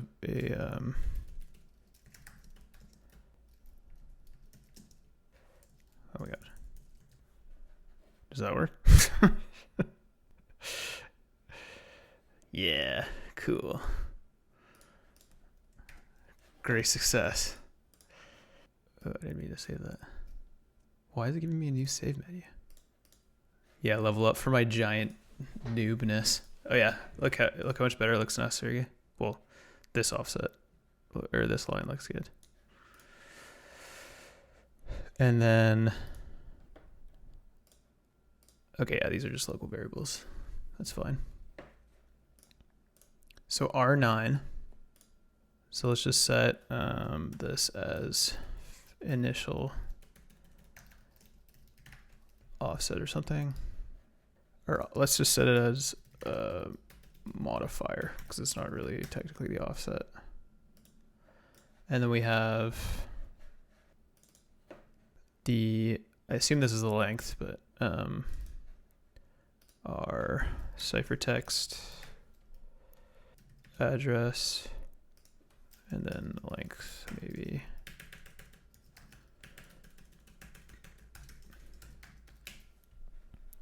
Okay. Oh, weird. This ciphertext isn't just passed down here. Oh my god, this is gonna be a pain. Oh, this is PE parsing code. So what the heck is going on here? All right, let's just focus on the other references for now, or the other parameters. Okay, let's rename this to, I don't know, key data, key material. I think also the issue with create array command. And then this is an uninitialized variable. Okay, let's just call this mod. And then, oh, these are, okay, so this is probably doing dynamic function resolution. So these aren't like strings. Because this is calling get module handle on the result here. And then this will be probably, I don't know. But yeah, see, the other thing I wanted to ask Jordan earlier, so like this is obviously walking the IAT, right? Because this is getting the optional header offset and stuff. But when I was trying to when I was trying to change these earlier, so like the ELFA new structure is 3C, right? I can't remember. So to shill, these are the slides from the course I just made. And so 3C is the ELFA new structure. So this should be the DOS header, right? So say I do change type to, so they have, I don't know why it's called DOS header in here, but it is. Yeah, exactly. DOS header, I think. Oh, there it worked. Now it's working. Maybe. Oh, well, this isn't, this is wrong. Because why is it? Oh, because they just improved the types and there should be a proper image DOS header now. So I was looking at that earlier. I'll just try setting the type. Sorry, I'm so bad at this. There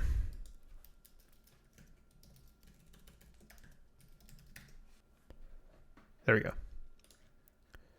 Perfect. So then we'll set this variable to, I think there's a 64-bit image optional header, right? So let's go to their new types menu because it's nice. For some reason, it's saying I have to log in with that for that gist. Is it private? Oh, never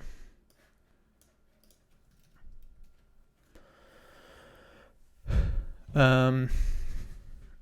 P base. Oh, I see what you're saying. Yeah. So should I try and use these in binary ninja, or should I just keep going? Because I kind of just wanted to set this to, but you find that you are resetting types. Yeah. Wait, I was going to use their types menu. So this is like stuff they were talking about on stream yesterday.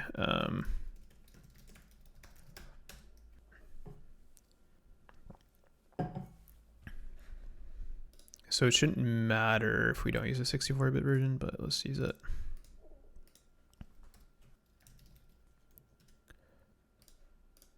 Plus arg1. Why are you doing this to me? So that's the offset. Like, why didn't this simplify? You got the offset and base address is flipped. So ELFA new. Oh, I see. But wouldn't, like, this would be the offset to the image optional header, right, mishap? That would be the pointer to it, yeah. Should I just set, what's 88? The export directory. Okay, so they're just jumping straight to the export directory. That makes sense. So, like, would this even work in IDA if they're just accessing the direct offset to the export directory? Yeah, it works. Just cast that offset to the optional header. Like using these. So there'd be,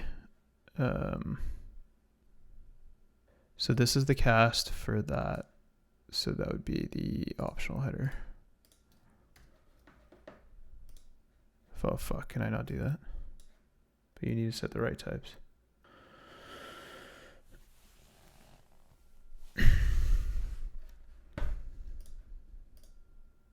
Yeah. Robert, yes, you're right. But like, how would I set this correctly? Like maybe I'm misunderstanding what you guys are saying.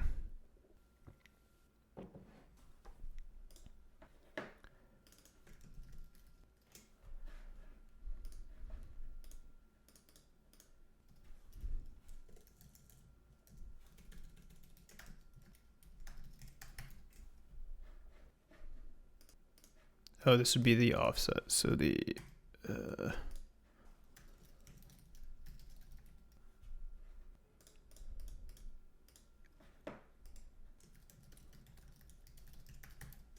we go.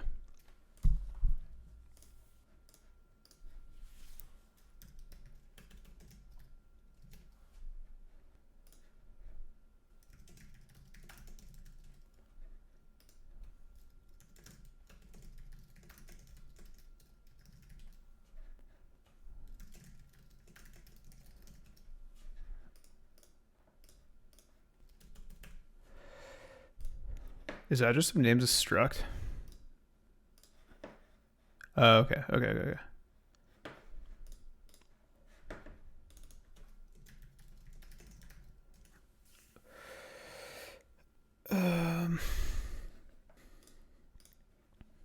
Okay, we don't really have to reverse all this, but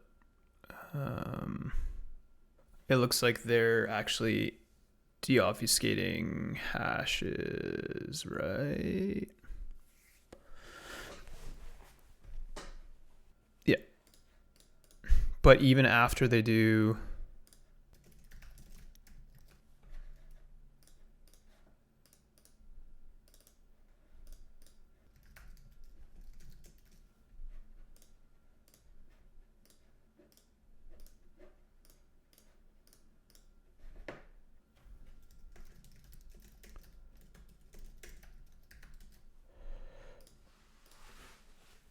okay, so what they're doing is they're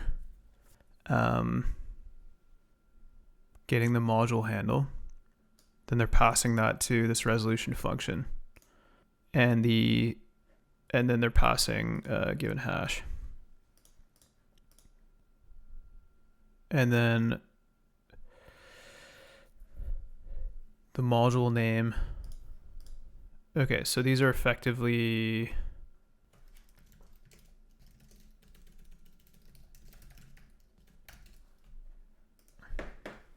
yeah, no worries. Okay, so these are effectively module names that are obfuscated. So we can reverse that manually if we want, and we could like put the hashing resolution function in hash db. But before I do that, or we could just dynamically analyze this. Does anybody have a preference? Let me look at some what these other functions are doing.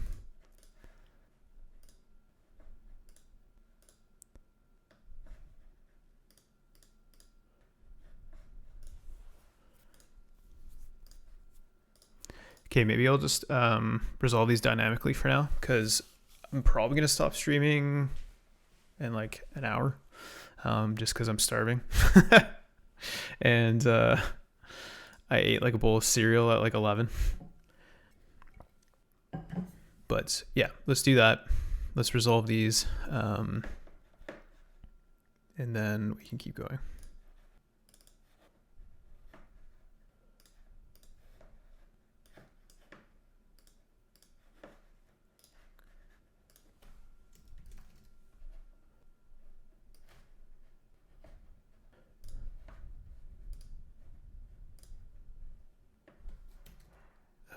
I actually don't even know if, I think this is a DLL.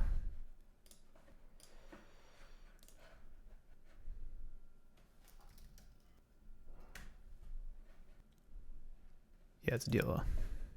What's the sample? We're looking at Qakbot, the 64-bit version. Actually, what I will do is I'm going to upload this unpacked Qakbot sample to Unpack Me, so everybody can get the sample. Hold on, I'm just going to again try not leak stuff, and I'm very curious what Unpack Me will say about this for the triage stuff.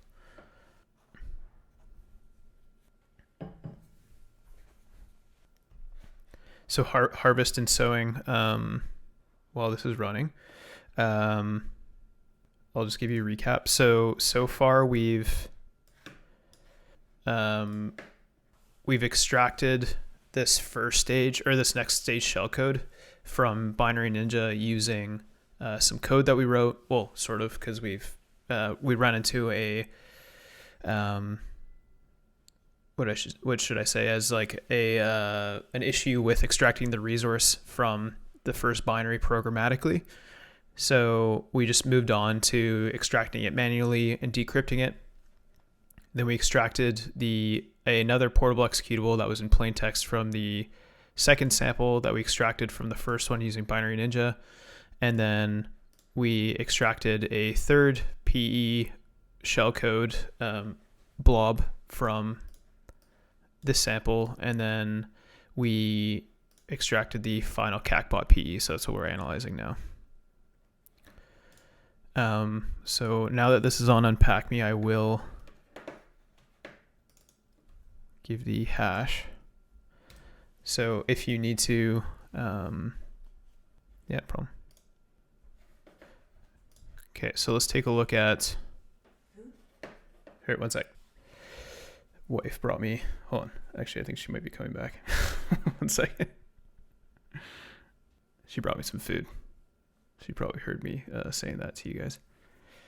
KIGF, yeah, there's a recording this time. So, hey Leon. Okay, so let's go through this. Okay, hold on, she's coming right back. So I will be back in 2 seconds. Okay, sorry about that. Is the like be right back music really loud, by the way, in contrast? I don't want to be blasting your ears. Okay, cool. Okay, I'm just gonna eat real quick, but I can answer your questions while I'm eating, if that helps at all.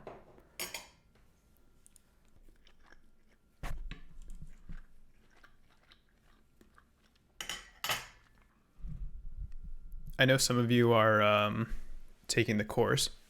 Are you enjoying it so far?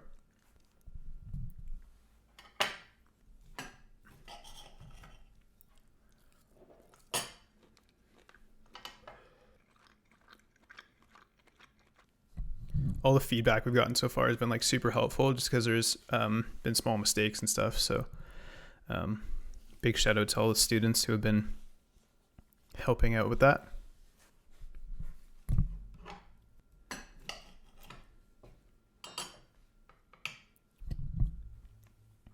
If you're curious, I'm eating like hot Italian sausage.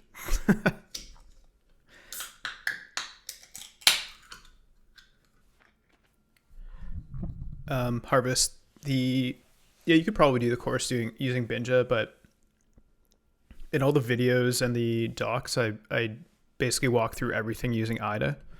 But you could probably do those steps in Binja, but I just don't go into the in-depth like step-by-step approach that I took with IDA in the course, so it might be difficult, but I'll link it.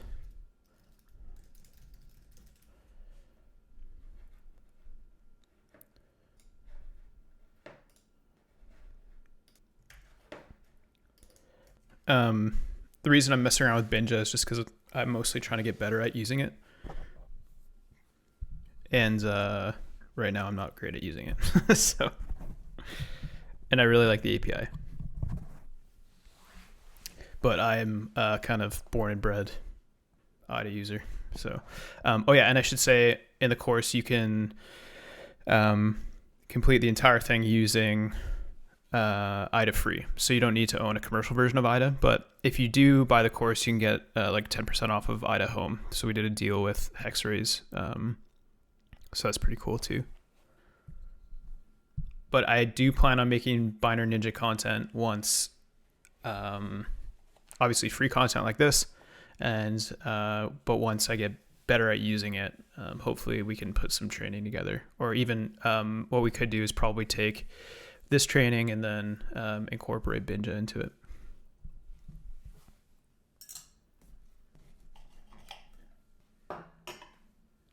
How do you find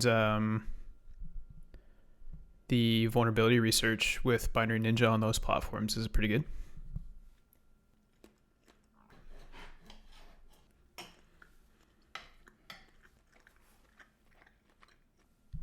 Nice, that's cool.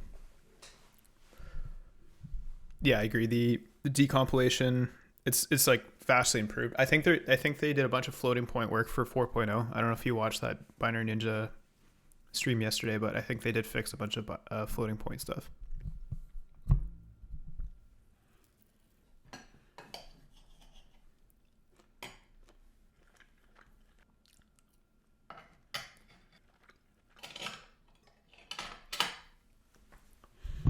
Okay, we're good. I'm just gonna turn on the music a tiny bit.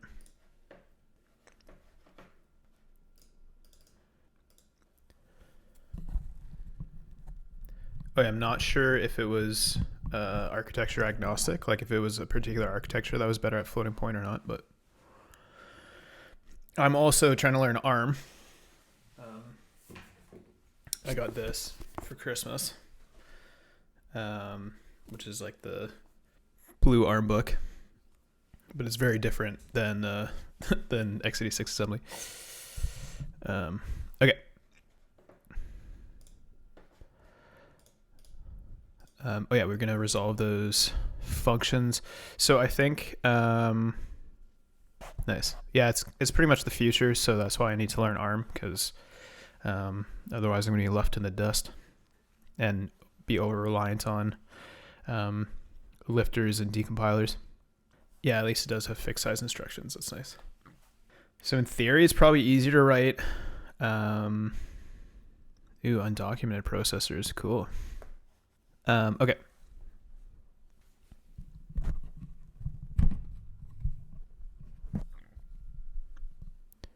So let's see if we can dynamically analyze that.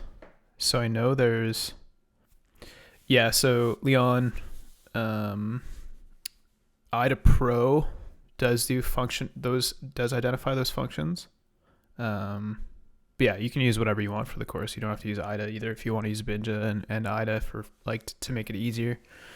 Obviously, IDA Home and IDA Pro are expensive, and if you already have a Binja license, then why not, right? That is interesting though. Okay. So this should have a particular, yeah, so this has an HVSI export. So we're gonna need to call that, I believe. Let's see. I don't know if the start address is effectively the, oh, this is the HVSI function. Rax. Is this the start function? I guess we should be analyzing it from this point. But I guess the start function is probably like effectively DL entry. But I can double check that with IDA. Let's see that. And then trying to talk into a microphone on stream is a bad idea because I keep burping. Okay, so we should have our third one here. I actually do have an active license for IDA. It's this is just like an older install. Okay,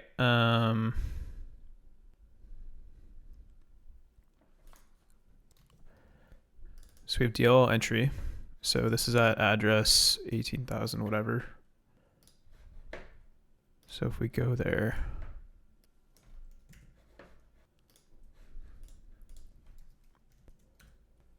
yeah. So this is effectively like DLL entry, which makes sense.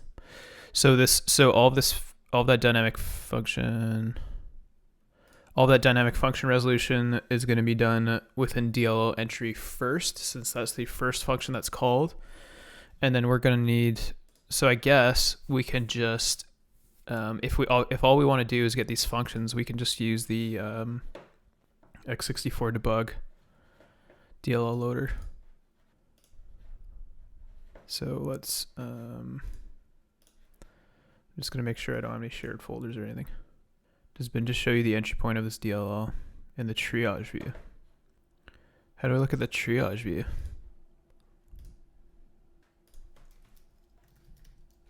Triage summary? Oh, cool. I didn't even know this existed.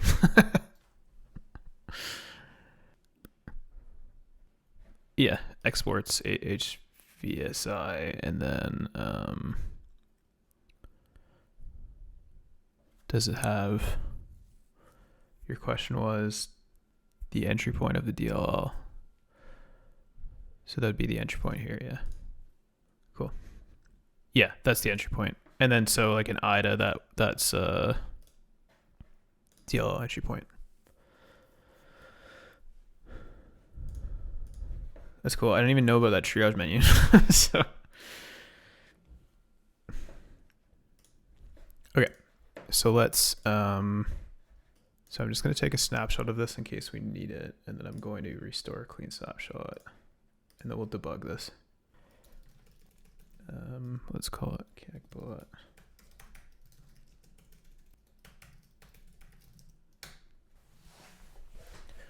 That's going to take a sec, so let's keep statically analyzing this.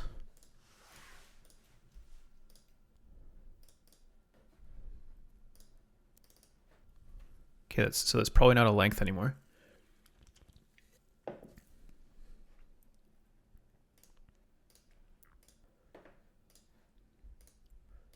So this is probably load library, right?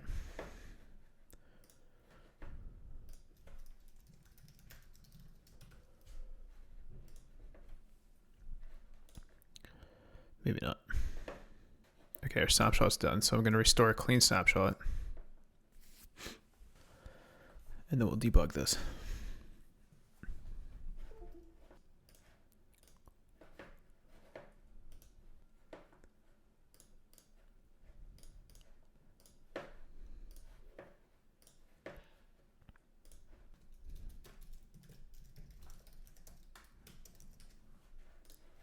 Okay, and then I'm just going to, and then usually what I do is I just take another snapshot. Again, if you don't have a lot of disk space, you can't do it this way, but I'm going to take another snapshot of this just so I don't have to set it up again. Oops. And then I made sure that there's no shared folders and stuff, just to keep things safe. And obviously we don't have any, this is host only network connection as well. So, okay. Snapshot is almost done. Okay. And then let's get x64 debug. And then let's put this side by side with Binja. Oops.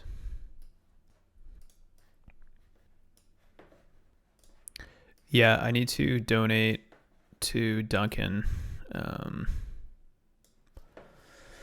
I'll do that.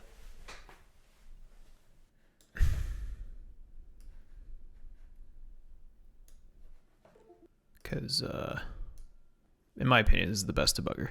Or sorry, yeah, the best Windows debugger. Okay, maybe this view is bad. Because I can't really see what's going on. Okay, yeah, so I'm going to just debug this and mark it up in the other monitor, because otherwise it's going to be difficult. But I'm going to talk through what I'm doing.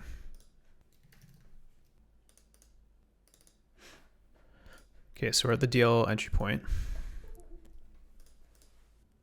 And then we want to look at these calls. So 80 and then 19B. How do I make comments? And oh, cool. So this is the call to our MW resolve function. And then this is also a call to MW resolve function.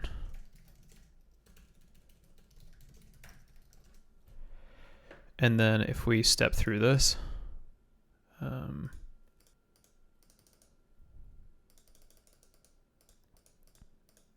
so this is load library. And I'll show you what this looks like in Binja in just a sec, once I mark up the others. And then the next one is this, which is what?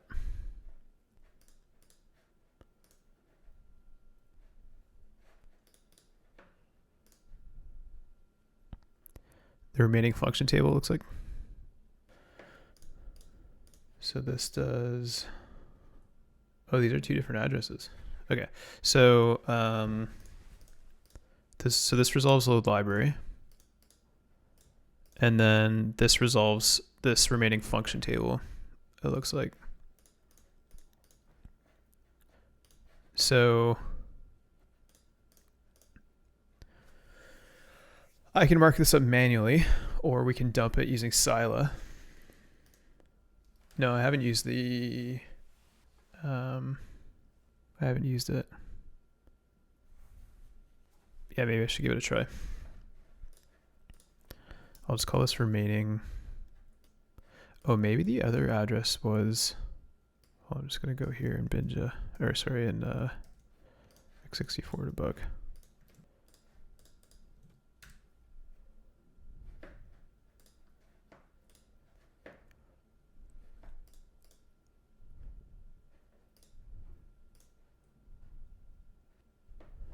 Okay, so yeah, so we can do a couple of things here.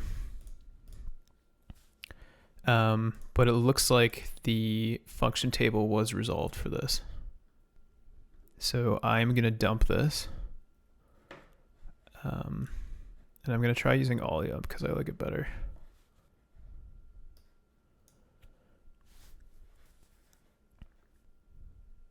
And then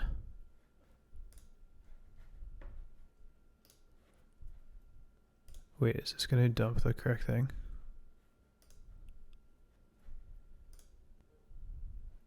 Yeah, nice. And then the EIP is correct, I think.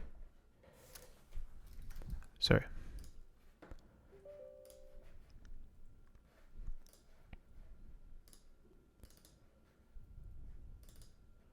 Oops. I'm so used to going into the invoke RE directory. Where's the entry point? Give me the entry point. I should probably just use Binja because it's not garbage, or it's not that I don't like die. It's good. It's really good. I'm just not good at using it. Once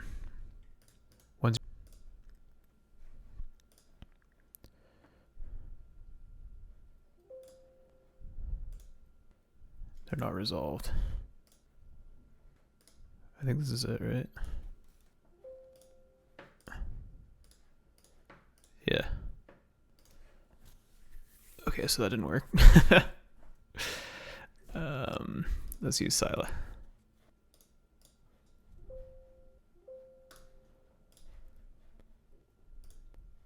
Okay, that looks good.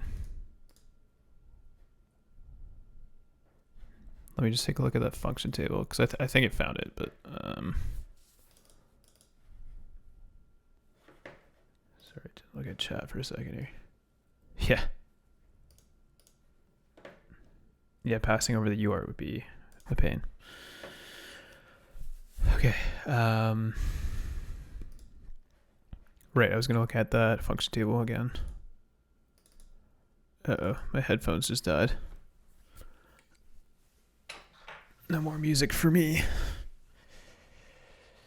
Let's see if these are...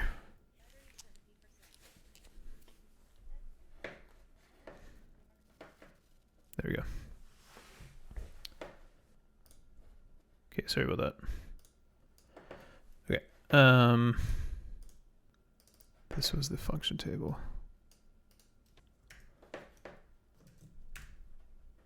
Or it was not. Sorry, 2 seconds.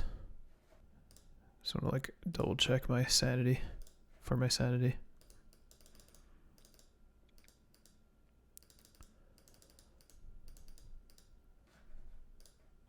Okay, so here's one.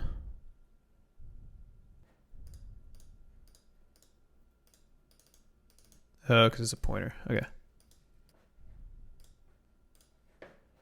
Okay, so these are resolving each respective DLL APIs. So that first one that we looked at was kernel 32, and then this is advanced API 32.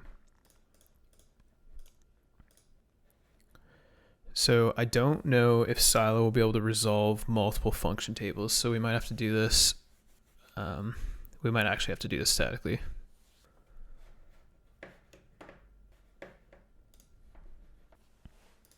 Which is probably the better way to do it anyways. So, let's try to think.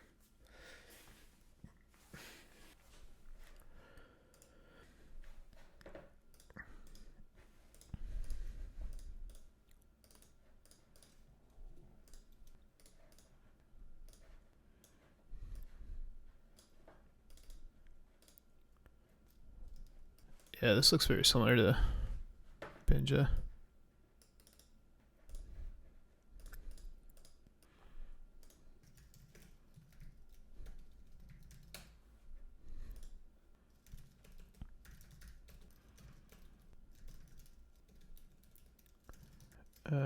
Then advanced API.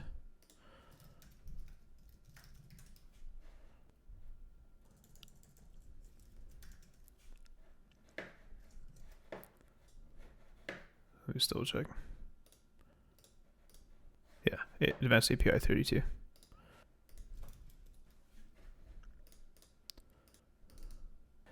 But this is called a lot.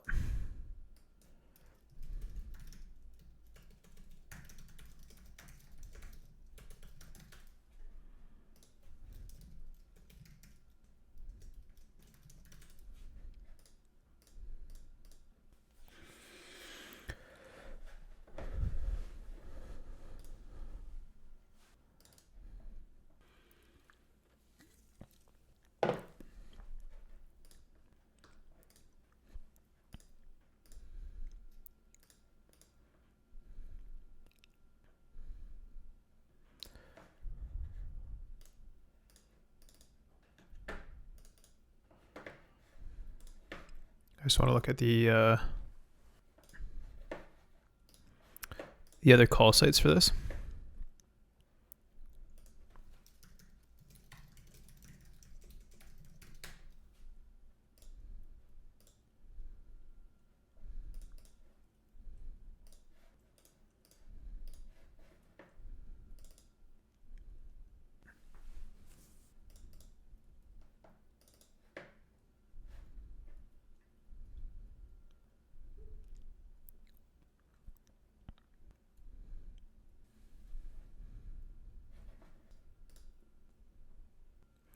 Okay, so it looks like it's not always resolving an entire function table. So I think what's happening here, so we go back.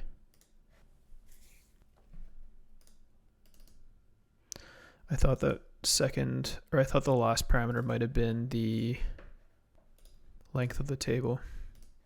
Actually, we can do that another way. Do I see Binary Ninja replacing IDA as the industry standard in the next 3 to 5 years? I'm not really sure, to be honest.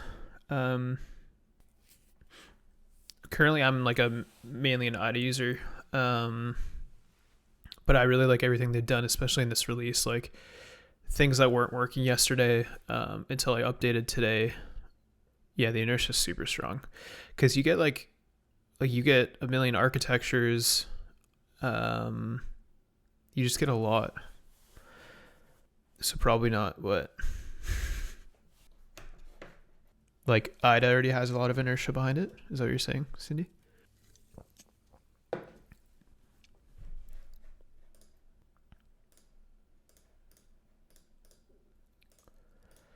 Okay, let's just yeah, I agree.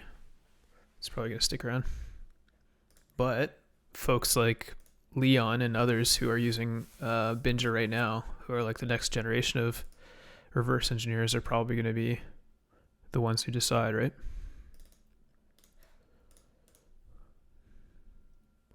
Okay, so let's just analyze this instead of me trying to guess what it's doing. Oh yeah, there was one thing I was gonna look at though. Hold on. Deal. So 5. See, that's a 0. So okay, that doesn't make sense. Okay.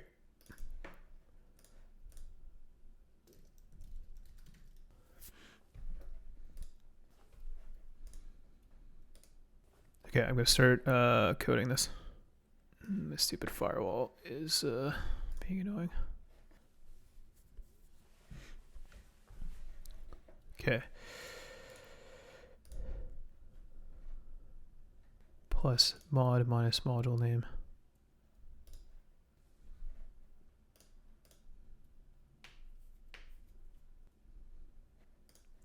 So this is the hash table address.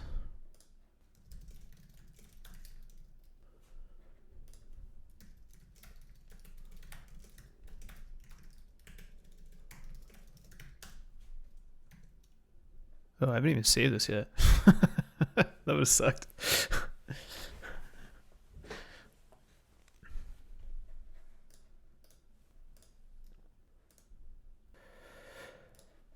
Okay. RDI. I'm just going to keep calling this modifier 2 so it makes sense in my head, even though it probably doesn't make sense.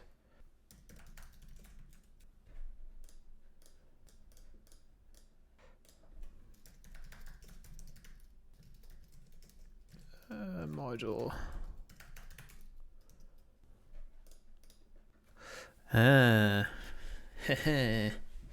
It is the, so modifier 2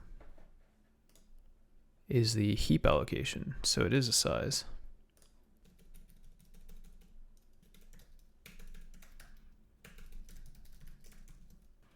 Okay, so let's call this function table size.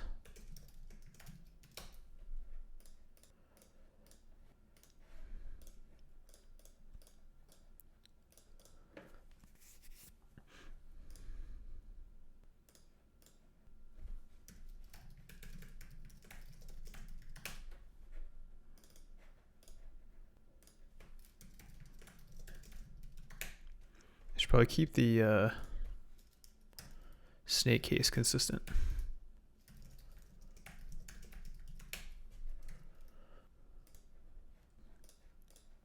Okay, so then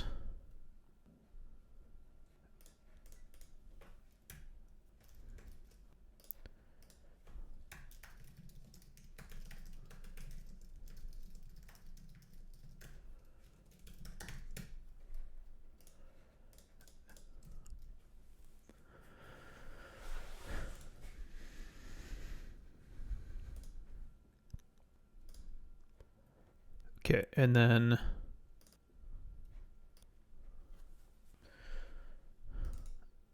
oh man, this is such a pain.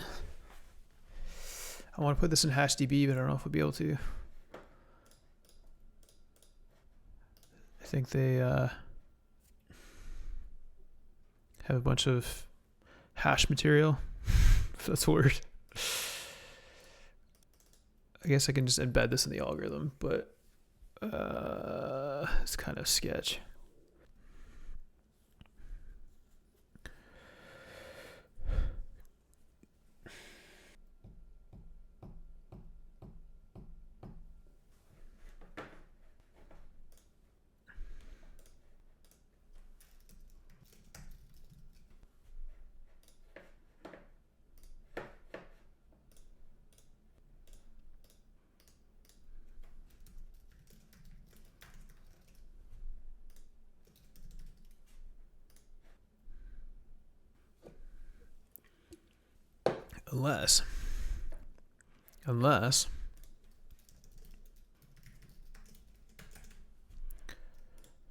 Unless this is decrypting it, in which case that would be extremely convenient.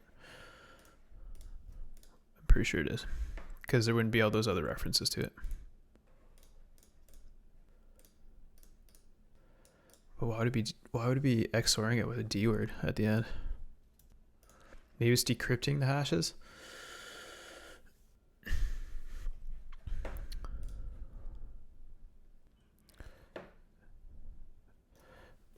Yeah, I think Cindy's fork of HashDB for Binary Ninja is the most current. I think the I think the Vector 35 fork is behind a little bit.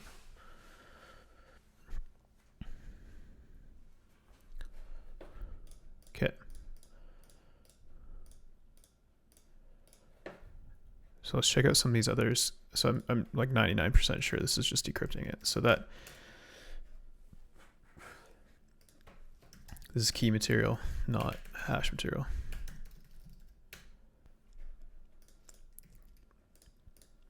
And that means we can decrypt some stuff.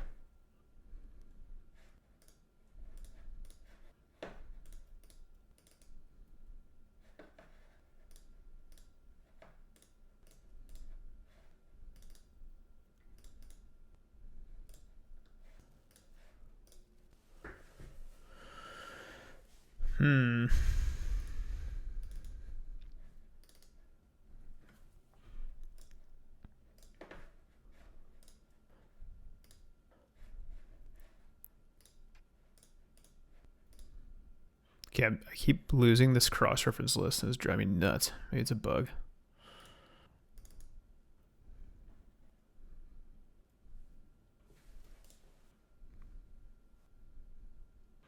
Okay, this looks like a system information enumeration function. And then this is probably encrypting it.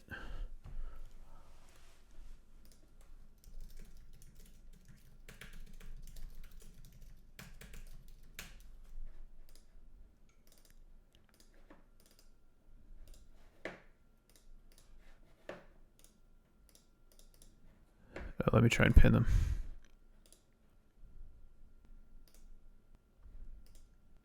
This little button in the top right of the cross references window. This one? Oh, tight. Nice. That's cool.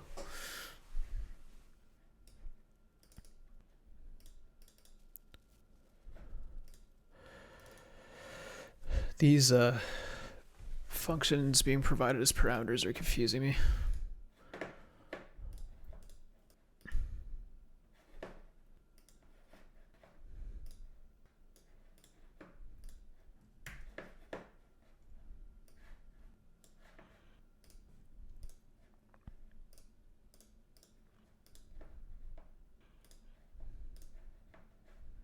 Wait, we actually don't want to open a new instance. What am I doing?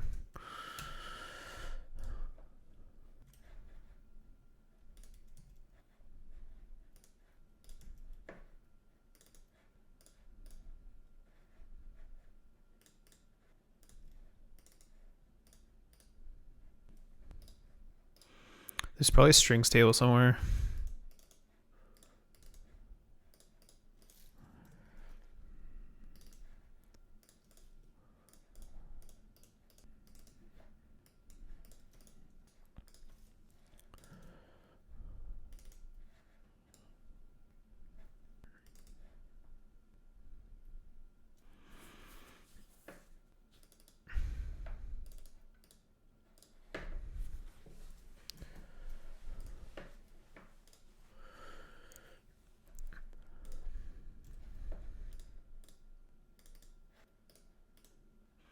Like I mostly just wanted to see if there was string data being passed directly to this decryption function, but it doesn't look like there is.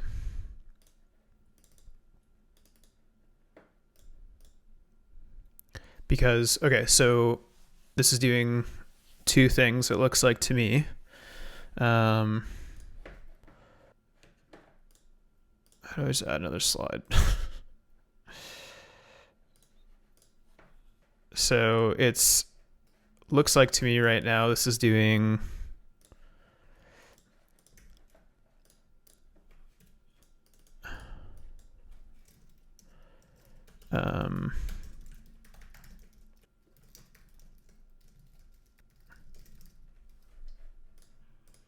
decrypting function resolution strings.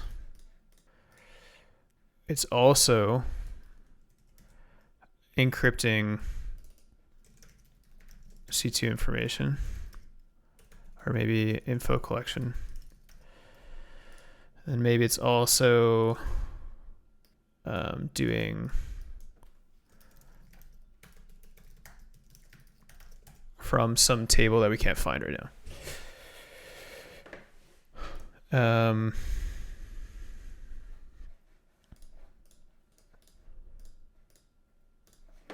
So let's dynamically analyze some of this to get a better idea.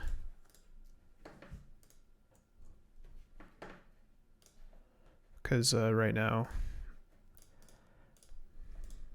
it's a little bit confusing.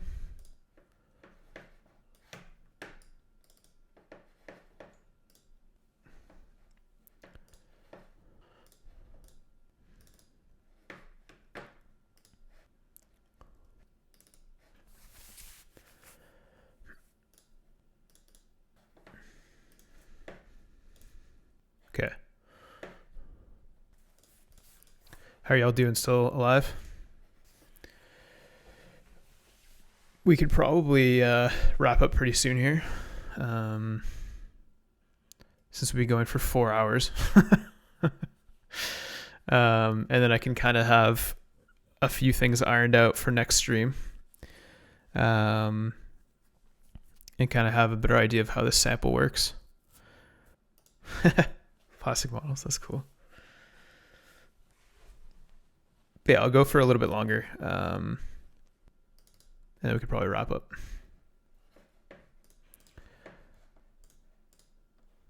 So here,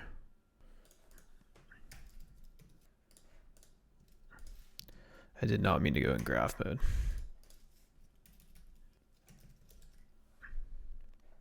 Okay, so this is the decryption loop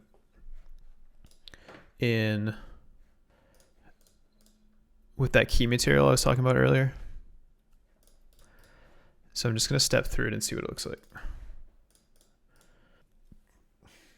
So I'm going to set a breakpoint on this XOR that was happening here.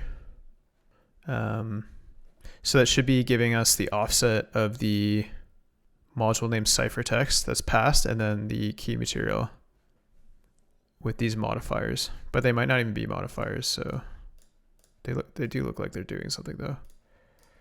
Yeah, they're modifying the index into the key material, and then it is getting dark in here. Gundam, that's sick. Hold on, I'm gonna turn on a light because it's very dark in here. Okay. Look at all the light in here now. I also went to the washroom again.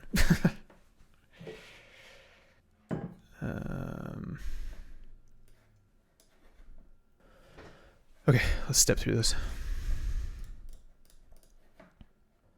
So we're gonna get single byte XORs that should just give us plain text strings.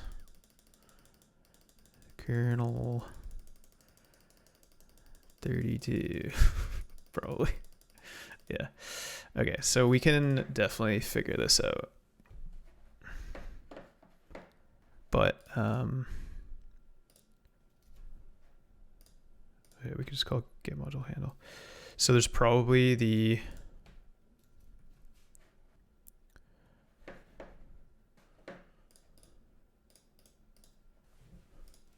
and then we get to the second one. Oh, this is load library, I think.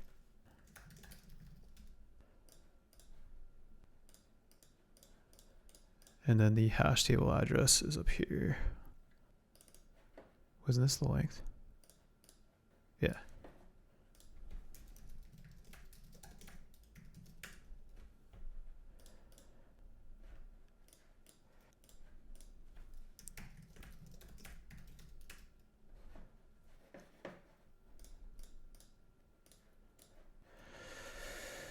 So why is that used in that operation as well?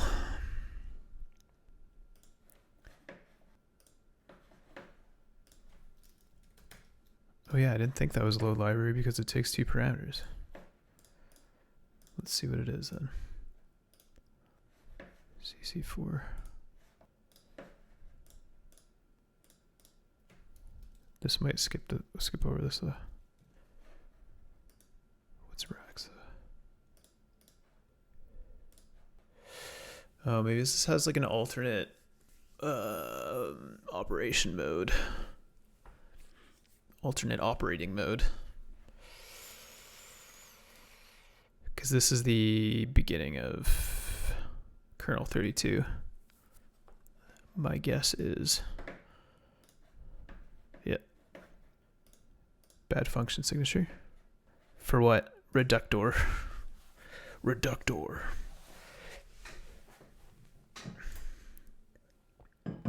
Oh, as in, yeah, I understand what you're saying. Yeah. Yeah, I think it's something like that in Binja. Unless this, I think this function might only be used sometimes. I don't know in what circumstance it would be equal to 5.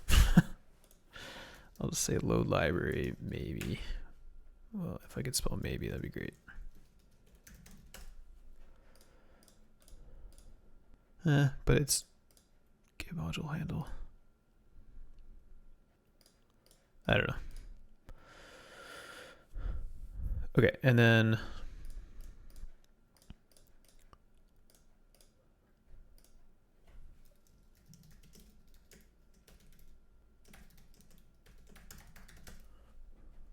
I guess I can just call it module handle.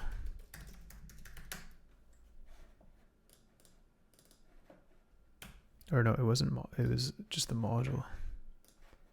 Get module handle. Right? But it was walking this, so okay, whatever. Okay, so this iterates over each entry within the hash table.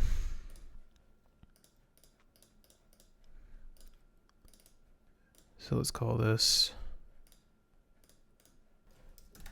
module.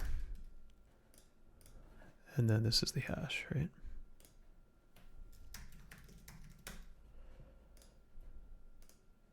And then this should be, this is such a weird way of showing this. I want to see what this looks like in IDA.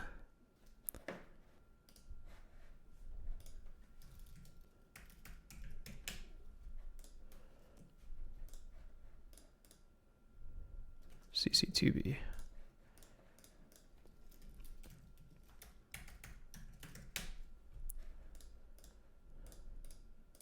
Yeah, it's incrementing it. Cindy, do you see this? It's using the current address. It's doing, it's getting the address of current hash at index 1, and then it's making that equal current hash as the way to increment it in the pseudo C representation. Maybe it doesn't look like that in high level IL. No, it does. That's amazing. But in IDA, it looks correct. That's so funny. Well, it still makes sense. So,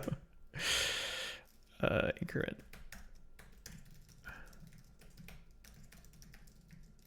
Well, I shouldn't call it a hash table, but I'm pretty sure these are strings. But we can fix it later, because then it goes into this decryption function. Yeah, that'd be sick if we could just re-implement this and then decrypt those function tables. Okay, let's see. if my assumption is correct, I believe that this is using this key material to decrypt each function address, or sorry, each function name, hopefully, because that would make my life way easier.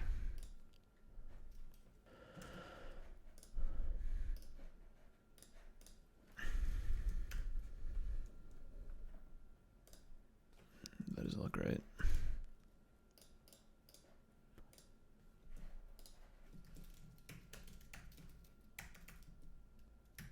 Oh my god, I can't remember the address.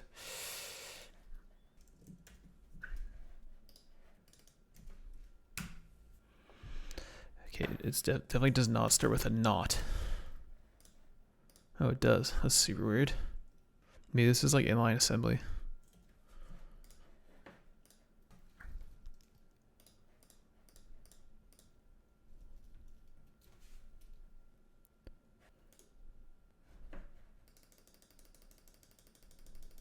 Yeah, I think this is maybe a hash.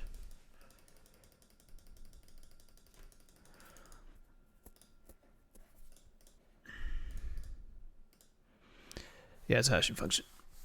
Oh.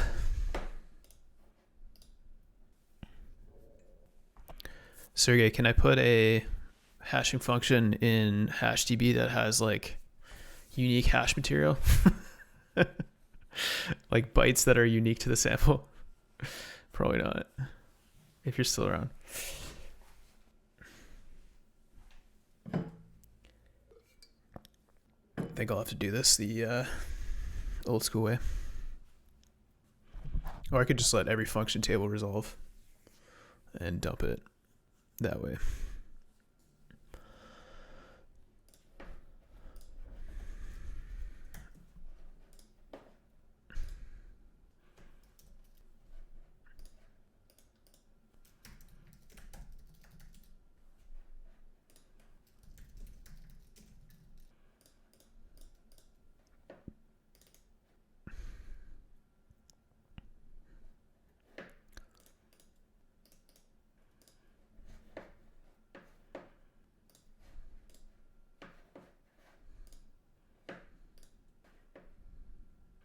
Where's the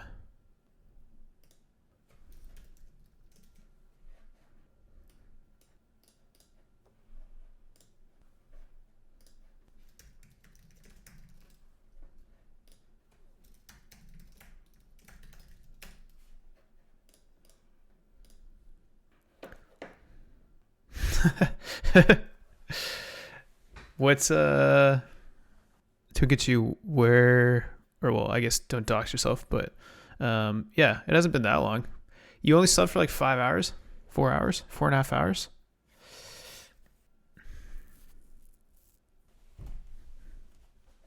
I wonder how big this recording is gonna be.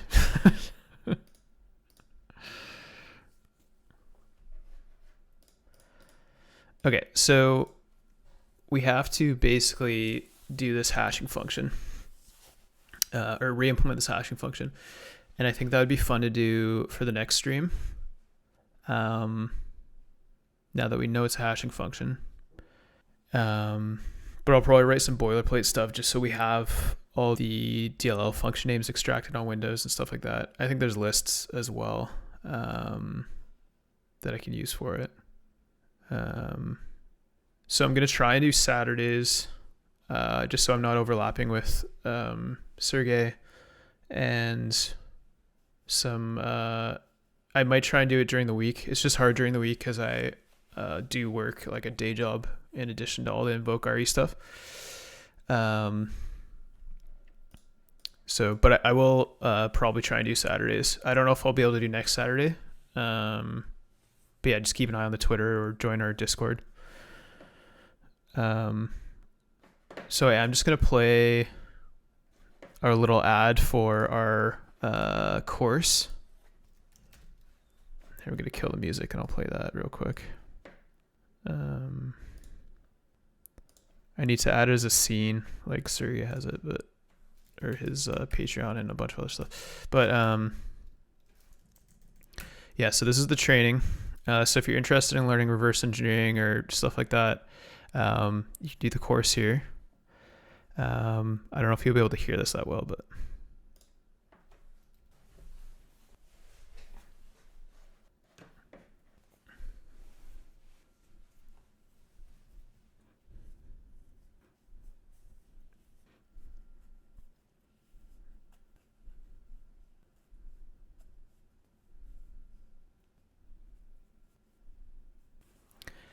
so yeah, if you're interested, I